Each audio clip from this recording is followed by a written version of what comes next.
നമസ്കാരം. News and views ആരംഭിക്കുന്നു. അയോധ്യയിലെ രാമക്ഷേത്ര പ്രതിഷ്ഠാ ചടങ്ങിൽ BJPയുടെ രാഷ്ട്രീയ കളിയിൽ കോൺഗ്രസ് വീഴുന്നു. മൃദു ഹിന്ദുത്വ നിലപാട് വിട്ട് പൂർണ്ണമായ ഹിന്ദുത്വയിലേക്ക് കോൺഗ്രസ് വഴിമാറുകയാണോ? ചടങ്ങിൽ സോണിയ പങ്കെടുക്കും എന്ന വാർത്തകൾ അതിൻ്റെ സൂചനയാണോ? കോൺഗ്രസിൻ്റേത് രാഷ്ട്രീയ പാപ്പരത്തമാണോ? കോൺഗ്രസിന് മതനിരപേക്ഷത ഉയർത്തിപ്പിടിക്കാൻ കഴിയുന്നില്ലേ? ചടങ്ങിൽ പങ്കെടുക്കണം എന്ന് കോൺഗ്രസിനുള്ളിൽ പരക്കെ അഭിപ്രായമുണ്ടാകുന്നത് ഹിന്ദുത്വ പാർട്ടിയായി കോൺഗ്രസ് മാറുന്നത് കൊണ്ടാണോ? മുസ്ലിം ലീഗ്, സമസ്ത, കാന്തപുരം വിഭാഗം പോലെയുള്ള പക്ഷങ്ങളുടെ മുന്നറിയിപ്പ് കേൾക്കാതെ കോൺഗ്രസ് രാമക്ഷേത്ര പ്രതിഷ്ഠാ ചടങ്ങിൽ പങ്കെടുക്കുകയാണെങ്കിൽ അതിൻ്റെ രാഷ്ട്രീയ പ്രതിഫലനം നിസ്സാരമാകുമോ? ഇന്ത്യ മുന്നണിയുടെ ഭാവി പോലും ചോദ്യം ചെയ്യപ്പെടുന്ന കോൺഗ്രസിൻ്റെ ഈ നിലപാട് മാറുമോ? ന്യൂസ് ആൻഡ് വ്യൂസ് പരിശോധിക്കുന്നു. ഇന്ന് ചർച്ചയിൽ പങ്കെടുക്കുന്നവർ: CPIM നേതാവ് KT കുഞ്ഞിക്കണ്ണൻ, BJP വക്താവ് പ്രിൻറ്റു മഹാദേവ്, മുതിർന്ന മാധ്യമപ്രവർത്തകൻ ജോർജ് പൊടിപ്പാറ, മാധ്യമപ്രവർത്തകൻ A സജീവൻ എന്നിവർ. ഏറ്റവും ആദ്യം ശ്രീ ജോർജ് പൊടിപ്പാറ, താങ്കൾക്ക് കോൺഗ്രസിനോട് വളരെ സ്നേഹമുള്ള ഒരു മാധ്യമപ്രവർത്തകൻ കൂടി ആയതുകൊണ്ടാണ് താങ്കളിൽ നിന്ന് തുടങ്ങാം എന്ന് വിചാരിക്കുന്നത്. എന്താണ് ഈ കോൺഗ്രസിൻ്റെ ഈ നിലപാടിനെക്കുറിച്ച് താങ്കൾക്ക് പറയാനുള്ളത്? കോൺഗ്രസിൻ്റെ ഹിന്ദുത്വ സമീപനം വടക്കേന്ത്യൻ സംസ്ഥാനങ്ങളിൽ, മധ്യപ്രദേശിലും രാജസ്ഥാനിലും ഛത്തീസ്ഗഡിലുമൊക്കെ എന്ത് ഫലമാണ് ഉണ്ടാക്കിയത് എന്ന് കണ്ടു കഴിഞ്ഞതല്ലേ ഉള്ളൂ. ഇപ്പോൾ ഈ രാമക്ഷേത്ര പ്രതിഷ്ഠാ ചടങ്ങിലേക്ക് വന്ന ക്ഷണം, അതിലെന്ത് നിലപാടെടുക്കണം എന്ന കാര്യത്തിൽ ഇപ്പോഴും ആലോചിച്ചുകൊണ്ട് നിൽക്കുന്നു. സോണിയാഗാന്ധി പങ്കെടുത്തേക്കുമെന്ന വാർത്തകൾ വരുന്നു. എന്താണ് കോൺഗ്രസിൻ്റെ ഈ നിലപാടിനെക്കുറിച്ച്, പ്രത്യേകിച്ച് മുസ്ലിം ലീഗിൻ്റെയൊക്കെ തീരുമാനം വന്ന സ്ഥിതിക്ക് താങ്കൾക്ക് തോന്നുന്നത്? ഡോക്ടർ ലാൽ, ഇത് ഒരു ലളിതമായ പ്രശ്നമല്ല. സത്യത്തിൽ ഇത് വളരെ സങ്കീർണമായിട്ടുള്ള ഒരു സമസ്യ പോലെയാണ്. കോൺഗ്രസിനെ സംബന്ധിച്ചിടത്തോളം ഇത് ഒരു വല്ലാത്തൊരു വിഷമവൃത്തത്തിലാണ് ആ പാർട്ടി അകപ്പെട്ടിരിക്കുന്നത്. നമ്മളത് മനസ്സിലാക്കുക കൂടി വേണം. അതായത് ഓരോ സംസ്ഥാനങ്ങളിൽ മാത്രം സ്വാധീനമുള്ള കക്ഷികൾക്ക്, പ്രത്യേകിച്ച് കേരളത്തിന്റെ ഉദാഹരണം എടുത്താൽ CPM-നെ സംബന്ധിച്ചിടത്തോളം രാജ്യവ്യാപകമായിട്ട് വലിയ പ്രശ്നങ്ങളില്ല, അല്ലെങ്കിൽ അത്തരം വലിയ വെല്ലുവിളികളില്ല. ഒരു തെരഞ്ഞെടുപ്പ്, ലോക്സഭാ തെരഞ്ഞെടുപ്പിൽ അത്തരത്തിലുള്ള വലിയ സാധ്യതകളുമില്ല അവർക്ക് തനിച്ച്. കേരളത്തിലാണ് അവരുടെ എല്ലാ സാധ്യതകളും നിൽക്കുന്നത്. കേരളമാണ് അവരുടെ യുദ്ധഭൂമി, കർമ്മഭൂമി. നേരെ വെച്ച് കോൺഗ്രസിനെ സംബന്ധിച്ച് പറയുമ്പോൾ കേരളവും ഒരു കർമ്മഭൂമിയാണ്, ഒരുപാട് സാധ്യതകളുള്ള സ്ഥലമാണ്. അതിനപ്പുറത്ത് ഉത്തരേന്ത്യൻ സംസ്ഥാനങ്ങൾ, അവിടെയും കോൺഗ്രസ് ആണ് BJP-യുമായിട്ട് നേരിട്ട് ഏറ്റുമുട്ടുന്നത്, പ്രത്യേകിച്ച് ഹൃദയഭൂമികളിൽ. അതായത് ഗുജറാത്തിലായാലും ശരി, രാജസ്ഥാനിലും മധ്യപ്രദേശിലും, അതുപോലെ തന്നെ ഛത്തീസ്ഗഡ്, ഉത്തരാഞ്ചല്, ഹരിയാന, ഇങ്ങനെ ഹിമാചൽ പ്രദേശ്, ഈവൺ ആസാം, ഇങ്ങനെ ഒരുപാട് സംസ്ഥാനങ്ങളിൽ BJP വലിയ തോതിൽ മേധാവിത്വം പുലർത്തുന്ന, UP മാത്രം ഒഴിവാക്കാം, അവിടെ കോൺഗ്രസ് അല്ല രണ്ടാം കക്ഷി, സമാജ്വാദി പാർട്ടിയാണ്. ബീഹാറും വേണമെങ്കിൽ അവിടെ കോൺഗ്രസ് മൂന്നാം കക്ഷിയോ അല്ലെ പ്രതിപക്ഷത്തെ മൂന്നാം കക്ഷിയാണെന്ന് പറയാം. അപ്പൊ സ്വാഭാവികമായിട്ടും കോൺഗ്രസിനെ സംബന്ധിച്ചിടത്തോളം ഈ വിഷയത്തിൽ രാമൻ എന്ന് പറയുന്നത് ഉത്തരേന്ത്യയിലെ ഈ പറഞ്ഞ 80-85% വരെ ഹിന്ദുക്കളുള്ള ഈ സംസ്ഥാനങ്ങളിൽ, അല്ലെങ്കിൽ ഹിന്ദു വോട്ട് ബാങ്ക് ഉള്ള ഈ സംസ്ഥാനങ്ങളിൽ ഏകപക്ഷീയമായിട്ട് രാമനെ ബഹിഷ്കരിക്കുന്ന, അല്ലെങ്കിൽ ശ്രീരാമനെ ഒഴിവാക്കുന്ന ഈ അവിടുത്തെ ക്ഷേത്രം, ഇപ്പോ രാമക്ഷേത്രത്തിന്റെ പ്രതിഷ്ഠാ ചടങ്ങിലേക്ക് കോൺഗ്രസിനെ ക്ഷണിക്കുമ്പോൾ കോൺഗ്രസ് ഏകപക്ഷീയമായിട്ട് തള്ളിക്കളഞ്ഞതിൽ പങ്കെടുക്കാതിരിക്കുമ്പോൾ ഒരുപക്ഷെ അടുത്ത തെരഞ്ഞെടുപ്പിൽ BJP ഏറ്റവും വലിയ പ്രചരണ ആയുധമായിട്ട് ഉപയോഗിക്കാൻ പോകുന്നത് കോൺഗ്രസിന്റെ രാമവിരോധം അല്ലെങ്കിൽ ഹിന്ദു വിരോധമായിരിക്കും. ഈ ഹിന്ദു കാർഡ് ഇറക്കി BJP കളിച്ചാൽ ഈ ക്ഷേത്ര പ്രതിഷ്ഠാ ചടങ്ങിൽ കോൺഗ്രസ് പങ്കെടുക്കുന്നില്ല ഒറ്റ കാരണത്താൽ ഈ ഹിന്ദി ഭൂരിപക്ഷ പ്രദേശങ്ങളിൽ ഇപ്പോൾ തന്നെ ദുർബലമായിരിക്കുന്ന കോൺഗ്രസിനെ സംബന്ധിച്ചിടത്തോളം ആ കാർഡ് കൂടി ഇറക്കിക്കഴിഞ്ഞാൽ അത് കൂടുതൽ ഡാമേജിങ് ആവും. അതുകൊണ്ടാണ് ഞാൻ പറയുന്നത് ഒരു വല്ലാത്ത ഡൈലമയാണ് ഇത്. ഈ പറഞ്ഞ സിമ്പിൾ ലോജിക്ക്, താങ്കൾ ഇപ്പോൾ പറഞ്ഞ സിമ്പിൾ ലോജിക്കാണ് ഇത്രയും കാലം ഈ കോൺഗ്രസ് ഉപയോഗിച്ചുകൊണ്ടിരുന്നത്. ഇപ്പോൾ മധ്യപ്രദേശിലും രാജസ്ഥാനിലും ഛത്തീസ്ഗഡിലും നടന്ന തെരഞ്ഞെടുപ്പുകളിൽ ഇത് തന്നെയല്ലേ അവിടെ പ്രയോഗിച്ചത്? അവിടെ BJP-യെ തോൽപ്പിക്കാൻ താങ്കൾ ഈ പറഞ്ഞ കാർഡ് അവർ ഇറക്കി. രാമക്ഷേത്രം അയോധ്യയിൽ പണിതത് ഞങ്ങളാണെന്നും അതിനുവേണ്ടി കൂടുതൽ പണം സംഭാവനയായി ഞാനാണ് കൊടുത്തതെന്ന് ദിഗ്വിജയ് സിംഗിനെ പോലൊരു നേതാവ് മധ്യപ്രദേശിൽ പറഞ്ഞതിൻ്റെ വാർത്തകൾ ആണ് ഇപ്പോൾ ചർച്ചയാകുന്നത്. അവിടെ താങ്കൾ ഈ പറയുന്ന ഇപ്പോഴത്തെ ഈ ക്ഷണത്തിൽ ഒരു തീരുമാനമെടുക്കുന്നതിന് അല്ലെങ്കിൽ അവിടെ പോകാതിരിക്കുന്നതുകൊണ്ട് നഷ്ടമുണ്ടാകും, അതുകൊണ്ട് പോകേണ്ടി വരും എന്നൊക്കെയുള്ള കോൺഗ്രസിൻ്റെ നിലപാട് ഈ വന്ന അനുഭവത്തിൽ നിന്ന്, ഇതുവരെ കിട്ടിയ അനുഭവത്തിൽ നിന്ന് എങ്ങനെയാണ് അതാണ് വേണ്ടത്, രാഷ്ട്രീയമായി ശരി, കോൺഗ്രസിന് ഭാവി ഉണ്ടാക്കുന്നത് എന്ന് എങ്ങനെ പറയാനാകും? ഡോക്ടർ ലാൽ എന്നെ തെറ്റിദ്ധരിച്ചിരിക്കുന്നു. കോൺഗ്രസ് ഈ രാമക്ഷേത്ര പ്രതിഷ്ഠാ ചടങ്ങിൽ, അയോധ്യയിലെ രാമക്ഷേത്ര പ്രതിഷ്ഠാ ചടങ്ങിൽ പങ്കെടുത്തേ തീരൂ എന്നൊരു അഭിപ്രായമല്ല ഞാൻ മുന്നോട്ട് വെച്ചത്. കോൺഗ്രസ് അവിടെ പങ്കെടുക്കാതിരിക്കാൻ എന്തെങ്കിലും സാധ്യതയുണ്ടെങ്കിൽ അത് രാഷ്ട്രീയമായിട്ട് വലിയ ഒരു തിരിച്ചടി സൃഷ്ടിക്കപ്പെടുന്നില്ലെങ്കിൽ BJP തെരഞ്ഞെടുപ്പിന് മുന്നോടിയായി വളരെ കൃത്യമായ ആസൂത്രണത്തോടെ ഒരുക്കിയിരിക്കുന്ന ഈ പ്രതിഷ്ഠാ ചടങ്ങിൽ കോൺഗ്രസിന് പങ്കെടുക്കാതിരിക്കാൻ കഴിയുമെങ്കിൽ അതാണ് അഭികാമ്യം. പക്ഷേ പങ്കെടുക്കാതിരിക്കുന്നത് ഈ വരാൻ ഈ ലോക്സഭാ തെരഞ്ഞെടുപ്പിൽ ഹിന്ദു ഭൂരിപക്ഷ മേഖലകളിൽ കോൺഗ്രസിന് ഇപ്പോഴുള്ള ഒരു സാധ്യത പോലും, താങ്കൾ പറഞ്ഞ പോലെ രാജസ്ഥാനിലും മധ്യപ്രദേശിലും ഛത്തീസ്ഗഡിലും തോൽവി അംഗീകരിച്ചേ പറ്റൂ. പക്ഷെ അപ്പോഴും നമ്മൾ കാണേണ്ട ഒരു കാഴ്ചയുണ്ട്. രാജസ്ഥാനും ഛത്തീസ്ഗഡും പോലെയുള്ള സ്ഥലങ്ങളിൽ, ഈ മധ്യപ്രദേശ് അടക്കമുള്ള സ്ഥലങ്ങളിൽ കോൺഗ്രസിന് ഏതാണ്ട് 35 മീതെ ഏതാണ്ട് 40-അടുത്തൊരു വോട്ടിംഗ് ഷെയർ കിട്ടുന്നുണ്ട്. അവിടെ മറ്റാർക്കും ആ ഷെയർ ഇല്ല. അവിടെ പ്രതിപക്ഷത്ത് മറ്റു കക്ഷികളൊന്നും. മധ്യപ്രദേശ് ഭരിച്ച ഒരു പാർട്ടിയുടെ കഴിഞ്ഞ കുറച്ച് കാലങ്ങളായുള്ള തെരഞ്ഞെടുപ്പ് പെർഫോമൻസിൽ പോലും നല്ല ഒരു പ്രകടനം കഴിഞ്ഞ തവണ ഉണ്ടായിരുന്നത് പോലും എന്താണ് സംഭവിച്ചതെന്ന് നമ്മൾ കണ്ടു. അപ്പോൾ അത് കോൺഗ്രസിൻ്റെ പ്രശ്നമല്ല, കോൺഗ്രസിൻ്റെ പ്രത്യയശാസ്ത്ര പ്രശ്നമൊന്നുമല്ല, അതിലെ ആളുകൾ എടുക്കുന്ന നിലപാടുകൾക്കുണ്ടാകുന്ന പ്രശ്നങ്ങളാണ് ഒന്ന്. രണ്ടാമത്തെ ഒരു കാര്യം താങ്കൾ തന്നെ സൂചിപ്പിച്ചു, CPM പോലൊരു പാർട്ടിക്ക് വേണമെങ്കിൽ ഇങ്ങനെയൊക്കെ നിലപാടെടുക്കാമെന്ന്. പക്ഷെ അവരെടുത്ത നിലപാട് നോക്കൂ, ഭരണഘടനാപരമായ നിലപാട്. സുപ്രീം കോടതി പോലും പല കേസുകളിലും പറഞ്ഞിരിക്കുന്ന വിധികളിൽ കാണുന്ന രാജ്യത്തിൻ്റെ താല്പര്യം, ഈ രാഷ്ട്രീയം മതവുമായി കൂട്ടിക്കുഴയ്ക്കാത്ത, ഇത് അവിടെ അയോധ്യയിൽ പോകണ്ട എന്നൊന്നും ആരും പോകരുത് എന്നും രാമനെ ഒഴിവാക്കണമെന്നൊരു നിലപാടൊന്നും CPM-നുള്ളതായി എനിക്കറിയില്ല. അത് ശ്രീ KT കുഞ്ഞക്കണ്ണൻ വിശദീകരിക്കട്ടെ.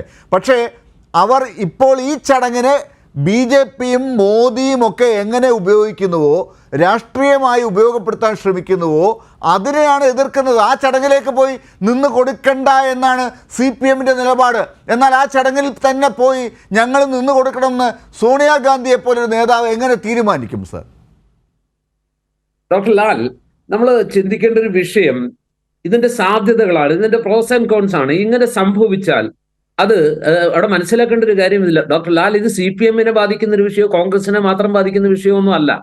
അഖിലേന്ത്യാ തലത്തിൽ CPM ആഗ്രഹിക്കുന്നതും കോൺഗ്രസ് ആഗ്രഹിക്കുന്നതും ഇപ്പൊ ഇന്ത്യ മുന്നണിയിലേക്ക് ചേരാൻ താല്പര്യപ്പെട്ടു നിൽക്കുന്ന ആ മുന്നണിയുടെ ഭാഗമാകുന്ന കക്ഷികളെല്ലാം ഇപ്പോൾ ഇന്ത്യൻ രാഷ്ട്രീയത്തിൽ ഏറ്റവും പൊതുവായി അവരെ ഒന്നിപ്പിക്കുന്ന ഘടകം എന്ന് പറയുന്നത് BJP-യെ അടുത്ത തെരഞ്ഞെടുപ്പിൽ തോൽപ്പിക്കുക എന്നതാണ്. ആ BJP-യെ തോൽപ്പിക്കുന്നതിന് വേണ്ടി ഒരു കോമൺ മിനിമം പ്രോഗ്രാമിന്റെ അടിസ്ഥാനത്തിൽ ഒരു ഇന്ത്യ മുന്നണി രൂപീകരിക്കുമ്പോൾ ഈ വിഷയത്തിൽ കോൺഗ്രസിനെ വല്ലാത്ത ഒരു വൈതരണിയിലേക്ക് വല്ലാത്തൊരു വെട്ടിലാകപ്പെട്ട് കോൺഗ്രസ് അങ്ങനെ പെട്ടുപോകട്ടെ എന്നൊരു മനസ്ഥിതിയോടുകൂടി ആവരുത് CPM അടക്കം ഈ വിഷയത്തെ കാണുന്നത്. ആരാണ് അങ്ങനെ കാണുന്നത്? അവരുടെ കോൺഗ്രസിന്റെ കൂടെയുള്ള മുസ്ലിം ലീഗിന് പോലും ഒരു നിലപാട് കോൺഗ്രസിന് എടുക്കേണ്ടതുണ്ട് എന്ന അഭിപ്രായമുണ്ട്. അപ്പോൾ കോൺഗ്രസിനെ പ്രതിസന്ധിയിലാക്കാനാണോ മുസ്ലിം ലീഗ് അങ്ങനെ ഒരു തീരുമാനത്തിലേക്ക് പോകുന്നത്? അല്ല, മുസ്ലിം ലീഗിനെ സംബന്ധിച്ചിടത്തോളം ആ അഭിപ്രായത്തെ നമുക്ക് കുറ്റപ്പെടുത്താൻ പറ്റില്ല. അവർക്ക് കൃത്യമായ ഏത് വിഭാഗത്തെയാണ്, ഏത് മതവിഭാഗത്തെയാണ് അവർ കൂടുതലായിട്ട് പ്രതിനിധീകരിക്കുന്നതെന്നും അവരുടെ BJP വിരോധവും അതുപോലെ തന്നെ മറ്റ് കാലങ്ങളായിട്ടുള്ള സംഘപരിവാർ ശത്രുതയും എല്ലാം നമുക്ക് അറിയാവുന്ന കാര്യമാണ്. അവരെ സംബന്ധിച്ചിടത്തോളം കേരളത്തിന് പുറത്ത് അവർക്ക് വലിയ സാധ്യതകളില്ല, അവർക്ക് വലിയ വോട്ട് ബാങ്കും ഇല്ല. അപ്പൊ അവർക്ക് കേരളത്തെ സംബന്ധിച്ചിടത്തോളം ഇവിടുത്തെ മുസ്ലിം ഭൂരിപക്ഷ അല്ലെങ്കിൽ മേഖലകളിൽ വലിയ സ്വാധീനമുള്ള മുസ്ലിം ലീഗിന് കോൺഗ്രസ് എന്ന് പറയുന്ന UDF-ലെ ഒന്നാം കക്ഷി, അവർ കൂടി ഉൾപ്പെടുന്ന UDF മുന്നണിയിലെ പ്രധാന കക്ഷി ഈ ബാബറി മസ്ജിദ് തകർത്ത് അതിന്റെ തുടർച്ചയായിട്ട് അവിടെ പെടുന്ന സുപ്രീം കോടതി വിധിയുടെ അടിസ്ഥാനത്തിലാണെങ്കിൽ പോലും അവിടെ പണിതുയർത്തുന്ന രാമക്ഷേത്രത്തിന്റെ ഉദ്ഘാടന ചടങ്ങിൽ കോൺഗ്രസ് പങ്കെടുക്കാതിരിക്കട്ടെ അല്ലെങ്കിൽ പങ്കെടുക്കാതിരിക്കണം എന്നത് പ്രത്യേകിച്ച് അവരെ സംബന്ധിച്ചിടത്തോളം അവരുടെ ഒരു വികാരമാണ്, അവരുടെ ഒരു ആവശ്യമാണ്. നമുക്കതിനെ കുറ്റം പറയാൻ പറ്റില്ല. പക്ഷെ കോൺഗ്രസിന് കുറെ കൂടി വിശാലമായ രീതിയിൽ ഇന്ത്യ ഒട്ടാകെ വേരുകളുള്ള കുറെയെങ്കിലും BJPക്ക് ബദലാകാൻ പല സ്റ്റേറ്റുകളിലും കഴിയുന്ന ഒരേ ഒരു പാർട്ടിയായ കോൺഗ്രസിന് ഇത്തരത്തിലൊരു തീരുമാനം എടുക്കുമ്പോൾ അത് ഏത് രീതിയിലാണ് പാർട്ടിയുടെ സാധ്യതകളെ ബാധിക്കുന്നത്?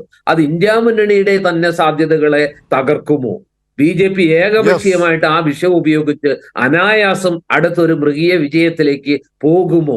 ഇത്തരം പല ഘടകങ്ങൾ പരിഗണിക്കേണ്ടതുണ്ട്. പക്ഷെ ആ ഘടകങ്ങളൊക്കെ പരിഗണിക്കുന്നുണ്ടോ കോൺഗ്രസ്? ആ ഘടകങ്ങളൊക്കെ കോൺഗ്രസ് പരിഗണിക്കുന്നുണ്ടോ എന്നാണ് അറിയേണ്ടത്. UDFന്റെ തീരുമാനം, UDFനെ ബാധിക്കുന്ന ഒരു തീരുമാനം എടുക്കരുത് എന്ന് കോൺഗ്രസ് കരുതുന്നുണ്ടോ അറിയില്ല. ഇന്ത്യ മുന്നണിയെ ബാധിക്കുന്ന ഒരു തീരുമാനം കോൺഗ്രസ് എടുക്കുന്നുണ്ടോ അറിയില്ല. ഇതൊന്നും അവർ എടുക്കുന്നില്ല, ഒരു തീരുമാനവും എടുക്കുന്നില്ല. എന്നാൽ അവരെടുക്കുന്ന തീരുമാനം BJPക്ക് ഗുണമുണ്ടാകുന്നതാകരുത്, അതുകൊണ്ട് ഇലക്ടറൽ പൊളിറ്റിക്സിൽ ഗുണമുണ്ടാകുന്നതാകണമെന്ന് പറയുമ്പോൾ ഈ കഴിഞ്ഞ സംസ്ഥാന തെരഞ്ഞെടുപ്പുകളിലൊക്കെ കണ്ട കാഴ്ച വെച്ച് അതും ബുദ്ധിപരമായ തീരുമാനമാണെന്ന് പറയാൻ വയ്യ. ഞാൻ തിരിച്ചു വരാം ശ്രീ ജോർജ് പൊടിപ്പാറ. ശ്രീ KT കുഞ്ഞിക്കണ്ണൻ, എന്താണപ്പോൾ കോൺഗ്രസിൻ്റെ നിലപാടിലുള്ള ഒരു കുഴപ്പമായി താങ്കളെപ്പോലുള്ളവർ കാണുന്നത്, CPM കാണുന്നത്? CPMന് ഇങ്ങനെയൊക്കെ ഒരു നിലപാടെടുക്കാം, കോൺഗ്രസ്സിന് പക്ഷെ അങ്ങനെ എളുപ്പത്തിൽ അങ്ങനെ എടുത്തു പോകാൻ പറ്റില്ല എന്ന ശ്രീ ജോർജ് പൊടിപ്പാറയുടെ കാഴ്ചപ്പാടിനോട് താങ്കളുടെ പ്രതികരണം എന്താണ്? ഇവിടെ ഡോക്ടർ ലാൽ, നമ്മൾ ഇപ്പോൾ നേരിടുന്ന ഈ രാമക്ഷേത്ര പ്രതിഷ്ഠാ ദിനവുമായി ബന്ധപ്പെട്ട പ്രതിസന്ധി എന്ന് പറയുന്നത് മതത്തെയും വിശ്വാസത്തെയും ഒക്കെ രാഷ്ട്രീയവൽക്കരിക്കാമോ? BJP ഇന്ത്യ രാജ്യത്ത് സംഘപരിവാറിൻ്റെ ഒരു അജണ്ടയിൽ നിന്നുകൊണ്ട് മതത്തെയും വിശ്വാസത്തെയൊക്കെ രാഷ്ട്രീയവൽക്കരിക്കുകയാണ്, രാജ്യത്തെ സമൂഹത്തെ ആകെ വർഗീയവൽക്കരിക്കുകയാണ്. അത്തരമൊരു അജണ്ടയിൽ നിന്നാണ് നമ്മുടെ രാജ്യത്ത് ബാബരി മസ്ജിദ് രാമജന്മഭൂമി തർക്കം തന്നെ BJPക്കാർ RSSകാർ ഉയർത്തിക്കൊണ്ടുവന്നത്. അപ്പോൾ നമ്മുടെ വിഷയം രാമന് അയോധ്യയിൽ ക്ഷേത്രം പണിയുന്നതിന് നമ്മൾ ആരും എതിരല്ല. പക്ഷേ അത് 464 വർഷക്കാലം നിലനിന്ന ബാബരി മസ്ജിദ് തകർത്ത സ്ഥലത്താണെന്നുള്ളതാണ് പ്രശ്നം. അങ്ങനെ തകർത്ത സ്ഥലത്ത് ക്ഷേത്രം പണിയുകയും ആ ക്ഷേത്രം പണിയൽ തീർച്ചയായിട്ടും നമുക്കെല്ലാവർക്കും, നമ്മുടെ സുപ്രീം കോടതി വിധി പോലും അത് സൂചിപ്പിക്കുന്നുണ്ട്. എന്താണ്? വിശ്വാസത്തെ മാത്രം ബലപ്പെടുത്തിയാണ് രാമക്ഷേത്രം ബാബരി മസ്ജിദ് നിലനിന്ന സ്ഥലത്ത് പണിയാൻ സുപ്രീം കോടതി അനുമതി കൊടുത്തത്.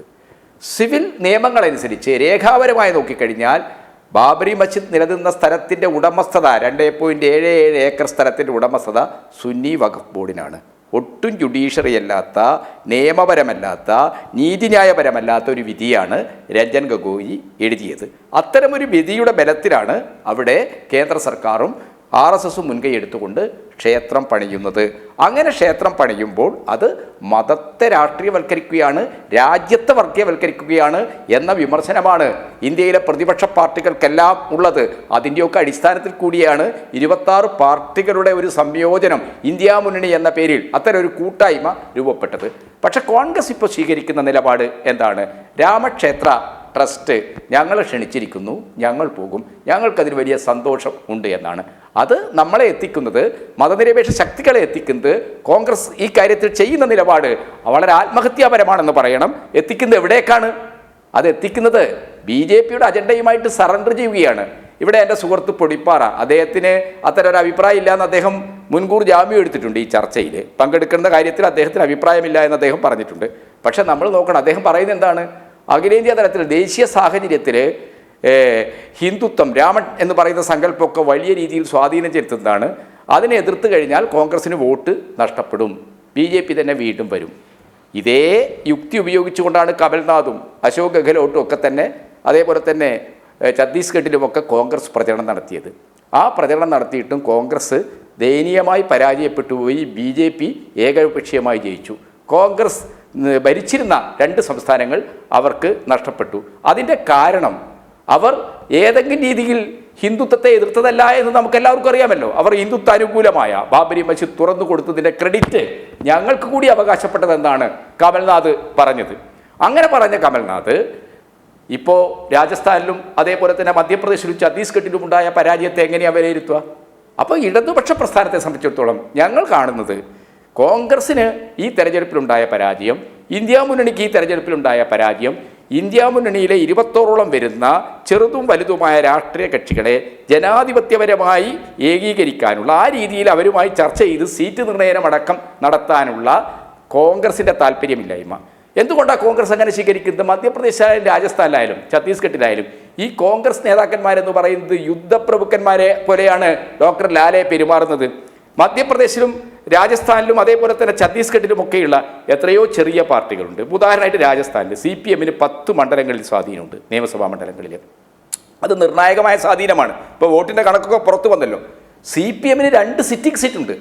CPM-ന് മത്സരിക്കാൻ ഒറ്റ സീറ്റ് പോലും തരില്ല എന്ന ധാർഷ്ട്യമാണ്. ജനാധിപത്യത്തിൽ വാർലോഡ്സിന്, യുദ്ധപ്രഭുക്കന്മാർക്ക് സ്ഥാനമില്ല. അവർക്ക് ജനാധിപത്യത്തിൽ ജനപ്രാതിനിധ്യത്തെ അംഗീകരിക്കുന്ന നേതാക്കളാണോ, ജനകീയ നേതാക്കളുണ്ട്. ജനകീയ നേതാക്കൾക്ക് പകരം എന്താണ്, വാർലോഡ്സിനെ പോലെയാണ് പെരുമാറിയത്. അതിൻ്റെ ഫലമായിട്ട് എന്താണ്, പല സീറ്റുകളിലും CPM തോറ്റു, കോൺഗ്രസ് തോറ്റു. അതിൻ്റെ അനന്തരഫലം എന്താണ് പറഞ്ഞത്? ഈ BJP വിരുദ്ധ വോട്ടുകൾ, മതനിരപേക്ഷ വോട്ടുകൾ സ്പ്ലിറ്റ് ആയതോടെ BJPക്ക് വീണ്ടും അവിടെ ജയിച്ചു കയറാൻ കഴിഞ്ഞു. കഴിഞ്ഞ 2014 തെരഞ്ഞെടുപ്പിൽ 31% വോട്ടർമാരാ BJPയെ പിന്തുണച്ചിട്ടുള്ളൂ. 2019 തെരഞ്ഞെടുപ്പിൽ ഈ രാജ്യത്ത് 33% വോട്ടർമാർ മാത്രമേ BJPയെ പിന്തുണച്ചിട്ടുള്ളൂ. എന്ന് പറഞ്ഞു കഴിഞ്ഞാൽ ഇപ്പോഴും 67% വോട്ടുകൾ മതനിരപേക്ഷ കക്ഷികൾക്ക്. ആ മതനിരപേക്ഷ കക്ഷികൾ എന്ന് പറയുന്നത് റീജിയണൽ പാർട്ടികൾ ഉൾക്കൊള്ളുന്ന ഇന്ന് ഇന്ത്യ മുന്നണിയിൽ ഒന്നിച്ചിരിക്കുന്ന പാർട്ടികളാണ്. അപ്പോൾ 67% വോട്ടുകളെ ഏകോപിപ്പിക്കാനുള്ള ഈ ഘടകകക്ഷികളുമായിട്ട്, ഇന്ത്യ മുന്നണിയിലെ ചെറുതും വലുതുമായ കക്ഷികളുമായിട്ട് ചർച്ച ചെയ്യാനുള്ള ഒരു ജനാധിപത്യപരമായ നിലപാടില്ലാത്ത കോൺഗ്രസിൻ്റെ ഏകകക്ഷി ആധിപത്യ മനോഭാവമാണ് ഇപ്പോഴും നിലനിൽക്കുന്ന. ഇത്രയും അസ്ഥിരീകരണം കോൺഗ്രസ് സംഭവിച്ചിട്ടും ഇപ്പോഴും നിലനിൽക്കുന്ന ഏകകക്ഷി ഏകാധിപത്യ ബോധമാണ് ഇപ്പോൾ ഈ പ്രശ്നങ്ങൾക്കെല്ലാം കാരണം. അല്ലാതെ എന്താണ്, രാമനെ ഒന്നും വെറുതെ വലിച്ചിടണ്ട. രാമൻ വാൽമീകിയുടെ വളരെ ആദർശാത്മകമായ ഒരു കഥാപാത്രമാണ്, ഒരു ഇതിഹാസ പുരുഷനാണ്. ആ ഇതിഹാസ പുരുഷനെ വെറുതെ നമ്മൾ എന്തിനാണ് അതിനെ തൊട്ട് കളിച്ചാൽ ആകെ പ്രശ്നമാണ്. നമ്മളാരും തൊട്ട് കളി, നമ്മളാരും രാമനെതിരല്ല. നമ്മൾ മര്യാദ രാമന്മാരായി ഈ രാജ്യം മാറണം, ഈ രാജ്യം ആ രീതിയിലേക്ക് വികസിക്കണം എന്ന് ചിന്തിക്കുന്നവരാണ്. പക്ഷെ രാമൻ്റെ പേരിൽ അപരമത വിദ്വേഷവും 464 വർഷക്കാലം അയോധ്യയിലെ മുസ്ലിങ്ങൾ നിസ്കരിച്ച ഒരു പള്ളി തകർക്കുകയും ചെയ്ത ശക്തിയാണ് RSSകാര്. ആ തകർത്ത സ്ഥലത്താണ് അമ്പലം പണിയുന്നത് എന്ന തിരിച്ചറിവോടുകൂടി വിട്ടുവീഴ്ചയില്ലാത്തൊരു നിലപാട്, അനുരഞ്ജനപരമല്ലാത്തൊരു നിലപാട് വർഗീയ ശക്തികൾക്കെതിരായി എടുക്കാൻ കോൺഗ്രസ് തയ്യാറാവുന്നില്ല. അങ്ങനെ തയ്യാറാകാതിരുന്നത് കോൺഗ്രസിൻ്റെയും ചരിത്രപരമായ ഒരു നിലപാടെന്ന് പറയുന്നത് ഹിന്ദുത്വത്തോട് സന്ധി ചെയ്യുന്നതാണ്. അത് മൃദു ഹിന്ദുത്വം എന്നൊക്കെ ഇന്നത്തെ സാഹചര്യത്തിൽ പറയാവുമെന്ന് എനിക്കറിയില്ല. ഹിന്ദുത്വത്തോട് സന്ധി ചെയ്യുന്ന ഒരു നിലപാടാണ്. ഹിന്ദുത്വ അജണ്ടയിലാണ് കോൺഗ്രസ് കളിച്ചു നോക്കുന്നത്. അതാണ് ഇപ്പോഴുണ്ടായിരിക്കുന്ന പ്രശ്നം. അതുകൊണ്ട് ഈ രാജ്യത്തെ മതനിരപേക്ഷ ശക്തികളെ ആകെ ഏകോപിപ്പിച്ച് മതനിരപേക്ഷ ജനാധിപത്യ വോട്ടുകൾ എന്ന് പറയുന്നത് ഈ രാജ്യത്തെ റീജിയണൽ പാർട്ടികൾ, സാമൂഹ്യ നീതിയിൽ അധിഷ്ഠിതമായ പിന്നോക്ക സാമൂഹ്യ വിഭാഗങ്ങളൊക്കെ ഉൾക്കൊള്ളുന്ന പാർട്ടികളാണ്. അഖിലേഷ് യാദവിൻ്റെ പാർട്ടി, ജയകാന്ത് ചൗധരിൻ്റെ പാർട്ടി, നമ്മുടെ ലല്ലു പ്രസാദ് യാദവിൻ്റെ പാർട്ടി, നിതീഷ് കുമാറിൻ്റെ പാർട്ടി, ഇന്ത്യയിലെ ഇടതുപക്ഷ പാർട്ടികൾ എന്നൊക്കെ പറയുന്നത്. ആ പാർട്ടികളെ ജനാധിപത്യപരമായി ഉൾക്കൊണ്ട് ഈ തെരഞ്ഞെടുപ്പിൽ, വരാൻ പോകുന്ന തെരഞ്ഞെടുപ്പിൽ സീറ്റ് വിഭജനം ഉൾപ്പെടെയുള്ള കാര്യങ്ങളിൽ വളരെ തുറന്ന ജനാധിപത്യപരമായ ഒരു സമീപനം, BJPയെ തോൽപ്പിക്കണം എന്ന ഒറ്റ അജണ്ടയിൽ നിന്നുള്ള ഒരു നിലപാട് കോൺഗ്രസിന് സ്വീകരിക്കാൻ കഴിയുമോ? അത് സ്വീകരിക്കാൻ പറ്റില്ല. ഞങ്ങളും രാമൻ്റെ കൂടെ ചേർന്നിട്ട്, ഞങ്ങളും രാമക്ഷേത്രത്തിൻ്റെ കൂടെ ചേർന്നിട്ട്, ഞങ്ങളും അയോധ്യ അജണ്ട വെച്ചുകൊണ്ട് തെരഞ്ഞെടുപ്പിൽ മത്സരിക്കുമെന്ന ചരിത്രത്തിൽ ഒരിക്കലും മാപ്പ് കിട്ടാത്ത ഒരു അപരാധമാണ് കോൺഗ്രസ് പാർട്ടി, കോൺഗ്രസ് നേതൃത്വം ഇത് സ്വീകരിക്കുന്നത്. ഇതിനെ ഈ രാജ്യത്തെ മതനിരപേക്ഷ ശക്തികൾക്കോ ന്യൂനപക്ഷ പിന്നോക്ക ദളിത് വിഭാഗങ്ങൾക്കോ ഒരിക്കലും പിന്തുണക്കാനാവില്ല. ഇത് ഇന്ത്യയുടെ ചരിത്രത്തിൽ BJPക്ക് മുമ്പിലുള്ള കോൺഗ്രസിന്റെ കീഴടങ്ങലാണ്, സന്ധി ചെയ്യലാണ്. കോൺഗ്രസ് പഴയ ചാഞ്ചാട്ട മനോഭാവം ഉപേക്ഷിച്ച് സന്ധിയുടെ കീഴടങ്ങലിന്റെ അവസ്ഥയിലേക്ക് എത്തിയിരിക്കുന്നു എന്നാണ് രാമക്ഷേത്ര ട്രസ്റ്റ് പ്രഖ്യാപിച്ചിരിക്കുന്ന ഈ പ്രതിഷ്ഠാദിനവുമായി ബന്ധപ്പെട്ട അവരുടെ നിലപാടുകൾ കാണിക്കുന്നത്.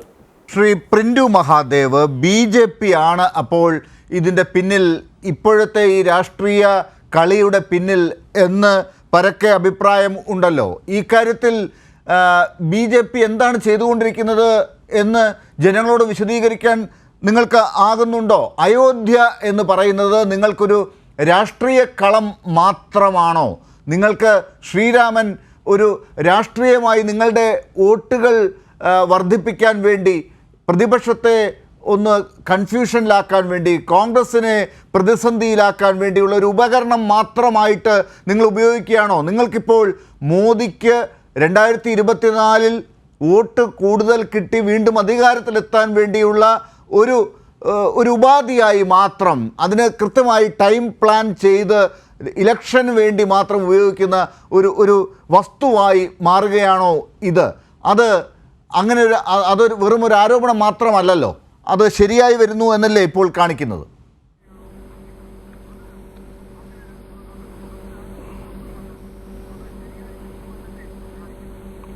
ലാൽ സാർ, ഞാൻ പറഞ്ഞത് കേൾക്കുന്നുണ്ടല്ലോ അല്ലേ? കേൾക്കാം, പറഞ്ഞോളൂ.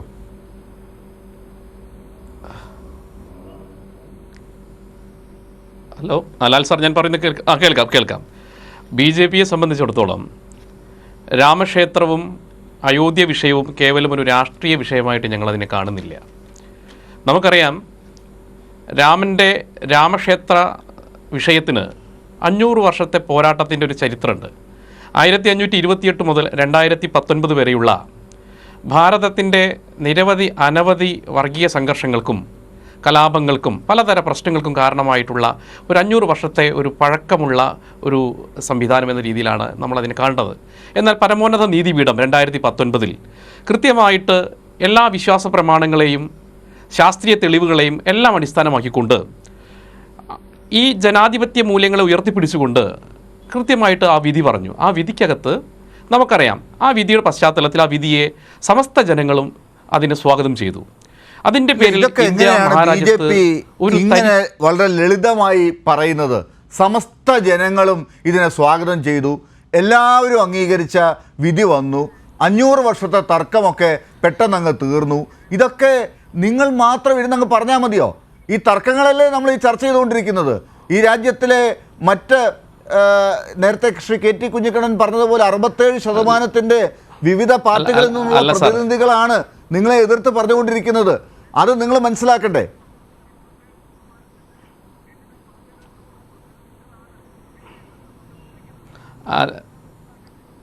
ഞാൻ ആ വിഷയത്തിലേക്ക് വരും. ആ ശതമാനത്തിൻ്റെ കണക്കുമായി ബന്ധപ്പെട്ട് കൃത്യമായിട്ട് മറുപടി ഉണ്ട്. ഞാനിതൊന്ന് പറഞ്ഞതിന് ശേഷം ലാൽ സാർ ഒന്ന് പറയാം. നമുക്കറിയാം, ഈ രാമക്ഷേത്രം എന്ന് പറയുന്നത് രാഷ്ട്രത്തിൻ്റെ ഹിതമാണ്.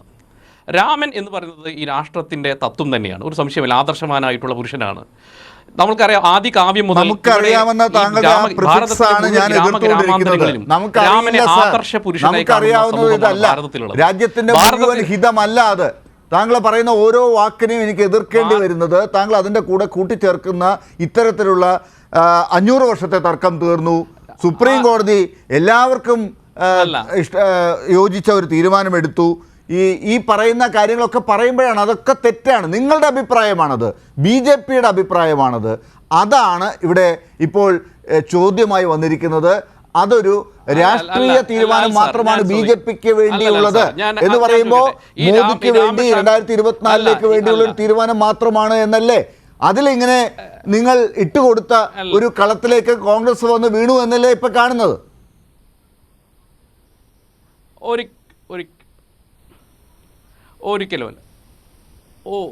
ഒരിക്കലുമല്ല. ഈ രാമക്ഷേത്ര ട്രസ്റ്റ് 6000-ഓളം പേരെയാണ് ക്ഷണിച്ചിട്ടുള്ളത് ഈ പരിപാടിയിൽ പങ്കെടുക്കാൻ. സ്വാഭാവികമായിട്ട് രാഷ്ട്രീയക്കാരെ മാത്രമല്ല, ഭാരതത്തിൻ്റെ സാമൂഹിക സാംസ്കാരിക രാഷ്ട്രീയ മേഖലയിലുള്ള മുഴുവൻ ആളുകളെയും ക്ഷണിച്ചിട്ടുണ്ട്. അതിലൊരു പ്രതിനിധി മാത്രമാണ് ഭാരതത്തിൻ്റെ പ്രധാനമന്ത്രി, അതിലൊരു പ്രതിനിധി മാത്രമാണ് സോണിയാഗാന്ധി, അതിലൊരു പ്രതിനിധി മാത്രമാണ് സീതാറാം യെച്ചൂരി കൃത്യമായിട്ട് BJPയിൽ സത്യത്തിൽ കോൺഗ്രസിനെ പ്രതിസന്ധിയിലാക്കിയത് സീതാറാം യെച്ചൂരിയാണ്. കാരണം സീതാറാം യെച്ചൂരി കൃത്യമായിട്ട്, കാരണം സ്വാഭാവികമായിട്ട് ഉത്തരേന്ത്യൻ രാഷ്ട്രീയത്തിനകത്ത് CPMൻ്റെ പ്രസക്തിയൊക്കെ നമുക്കറിയാം. സ്വാഭാവികമായിട്ട് CPMൻ്റെ അടിത്തറ എന്ന് പറയുന്നത് കേരളമാണ്. സ്വാഭാവികമായിട്ട് ഈ സീതാറാം യെച്ചൂരി രാഷ്ട്രീയ നിലപാടിൻ്റെ പേരിൽ അതിൽ പങ്കെടുക്കില്ല എന്ന് പറഞ്ഞതിന് ശേഷം ഉണ്ടാക്കിയിട്ടുള്ള പ്രതിസന്ധിയും ഇവിടെ കുറച്ച് മാധ്യമ പ്രവർത്തകർ അതിൻ്റെ ചുവട് പിടിച്ചുകൊണ്ട് കേരളത്തിൻ്റെ രാഷ്ട്രീയത്തിലേക്കാണ് ഇതിനെ ചൂണ്ടുപലകയായിട്ട് വരുന്നത്. അതുകൊണ്ടാണല്ലോ കേരളത്തിലെ നേതാക്കന്മാർക്ക് ഒരു നിലപാടും അഖിലേന്ത്യാ കോൺഗ്രസിന്റെ നേതാക്കൾ മറ്റൊരു നിലപാടാണ്.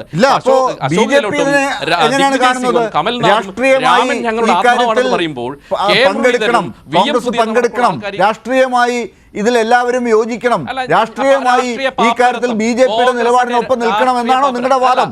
അതാണ് CPM പറഞ്ഞുകൊണ്ടിരിക്കുന്നത്. രാഷ്ട്രീയമായി ഈ ഒരു മതപ്രശ്നത്തെ നിങ്ങൾ കൊണ്ടുവന്ന് നിർത്തിയിരിക്കുകയാണ്, മതത്തിൽ രാഷ്ട്രീയം കലർത്തിയിരിക്കുകയാണ്. ഇത് ഇന്ത്യൻ ഭരണഘടനയ്ക്കെതിരാണ്, രാജ്യം അങ്ങനെ അംഗീകരിക്കുന്ന കാര്യമല്ല അത്. രാജ്യത്തിന്റെ തീരുമാനം അതല്ല, ഇതൊരു രാജ്യഹിതം അതല്ല. അല്ല സാർ, അല്ല സാർ, അല്ല സാർ, അല്ല സാർ, അല്ല, രാജ്യത്തിൻ്റെ തീരുമാനമാണ്, രാജ്യത്തിൻ്റെ തീരുമാനമാണ്, പരമോന്നത നീതിപീഠത്തിൻ്റെ തീരുമാനമാണ്. ഇവിടുത്തെ ഹിന്ദുവും മുസൽമാനും ക്രിസ്ത്യാനിയും സ്വാഗതം ചെയ്തൊരു വിധിയാണ്.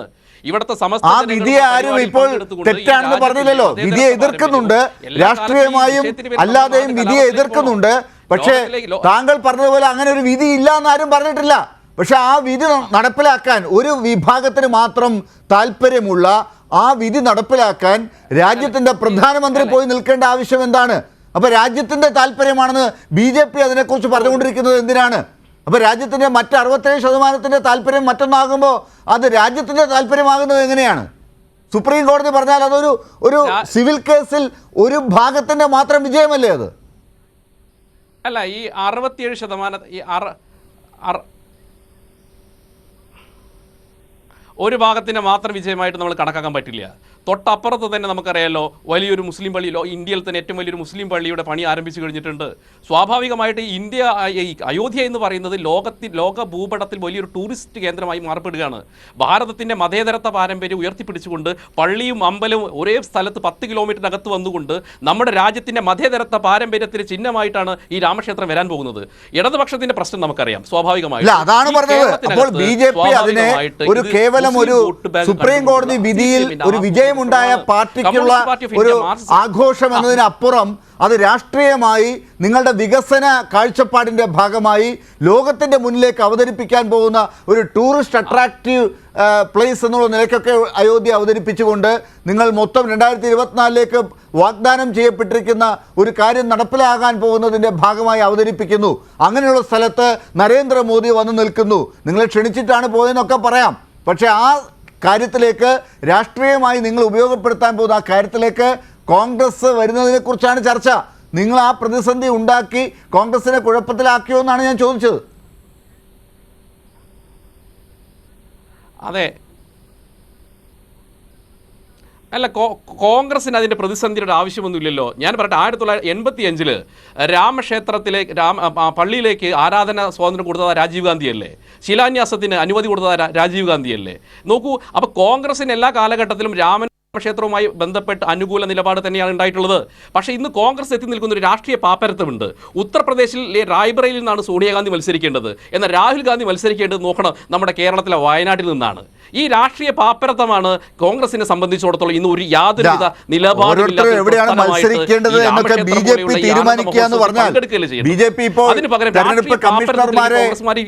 നിയമിക്കുന്ന ഒരു പ്രത്യേക നിയമം കൂടി ഉണ്ടാക്കിയിട്ടുണ്ട്. അത് നിങ്ങളുടെ സൗകര്യത്തിന് ഓരോ കാര്യങ്ങളും ഉണ്ടാക്കിക്കൊണ്ടിരിക്കുകയാണ്. ഇതൊക്കെ ശരിയാണ്. പക്ഷെ അങ്ങനെ വരുമ്പോഴും രാജ്യത്തിന്റെ ജനാധിപത്യത്തെയാണ് നിങ്ങൾ വെല്ലുവിളിക്കുന്നത്. രാജ്യത്തിന്റെ മതേതരത്വത്തെയാണ് നിങ്ങൾ ഈ പറയുന്ന രാമക്ഷേത്ര നിർമ്മാണത്തിൽ മതപരമായ കാര്യത്തിൽ ഈ പറയുന്ന രാഷ്ട്രീയം കലർത്തുന്നത് വഴി വെല്ലുവിളിക്കുന്നത് രാജ്യത്തിന്റെ മതേതരത്വത്തെയാണ്.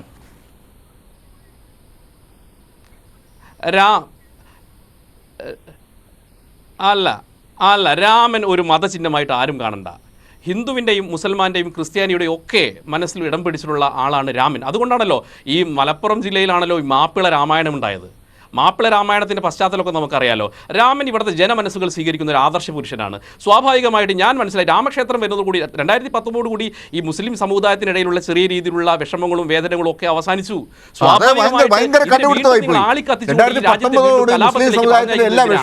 ഈ രാജ്യത്തിലെ ഏത് റിപ്പോർട്ടാണ്, എന്ത് സർവേ ആണ്, എവിടെ അന്വേഷിച്ചിട്ടാണെന്ന് എനിക്ക് മനസ്സിലായില്ല. പ്രിന്റു മഹാദേവ്, വലിയ അത്ഭുതമാണ് താങ്കൾ പറഞ്ഞുകൊണ്ടിരിക്കുന്നത്. ഇങ്ങനെ രാജ്യത്തെ മുഴുവൻ തീർക്കുന്ന നിങ്ങളുടെ മുമ്പിലേക്കാണ് നിങ്ങളുടെ ഒരു കളം വരച്ചിട്ട് അതിന്റെ അകത്തേക്കാണ് കോൺഗ്രസ്. അതാണ് ചോദിക്കുന്ന ചോദ്യം.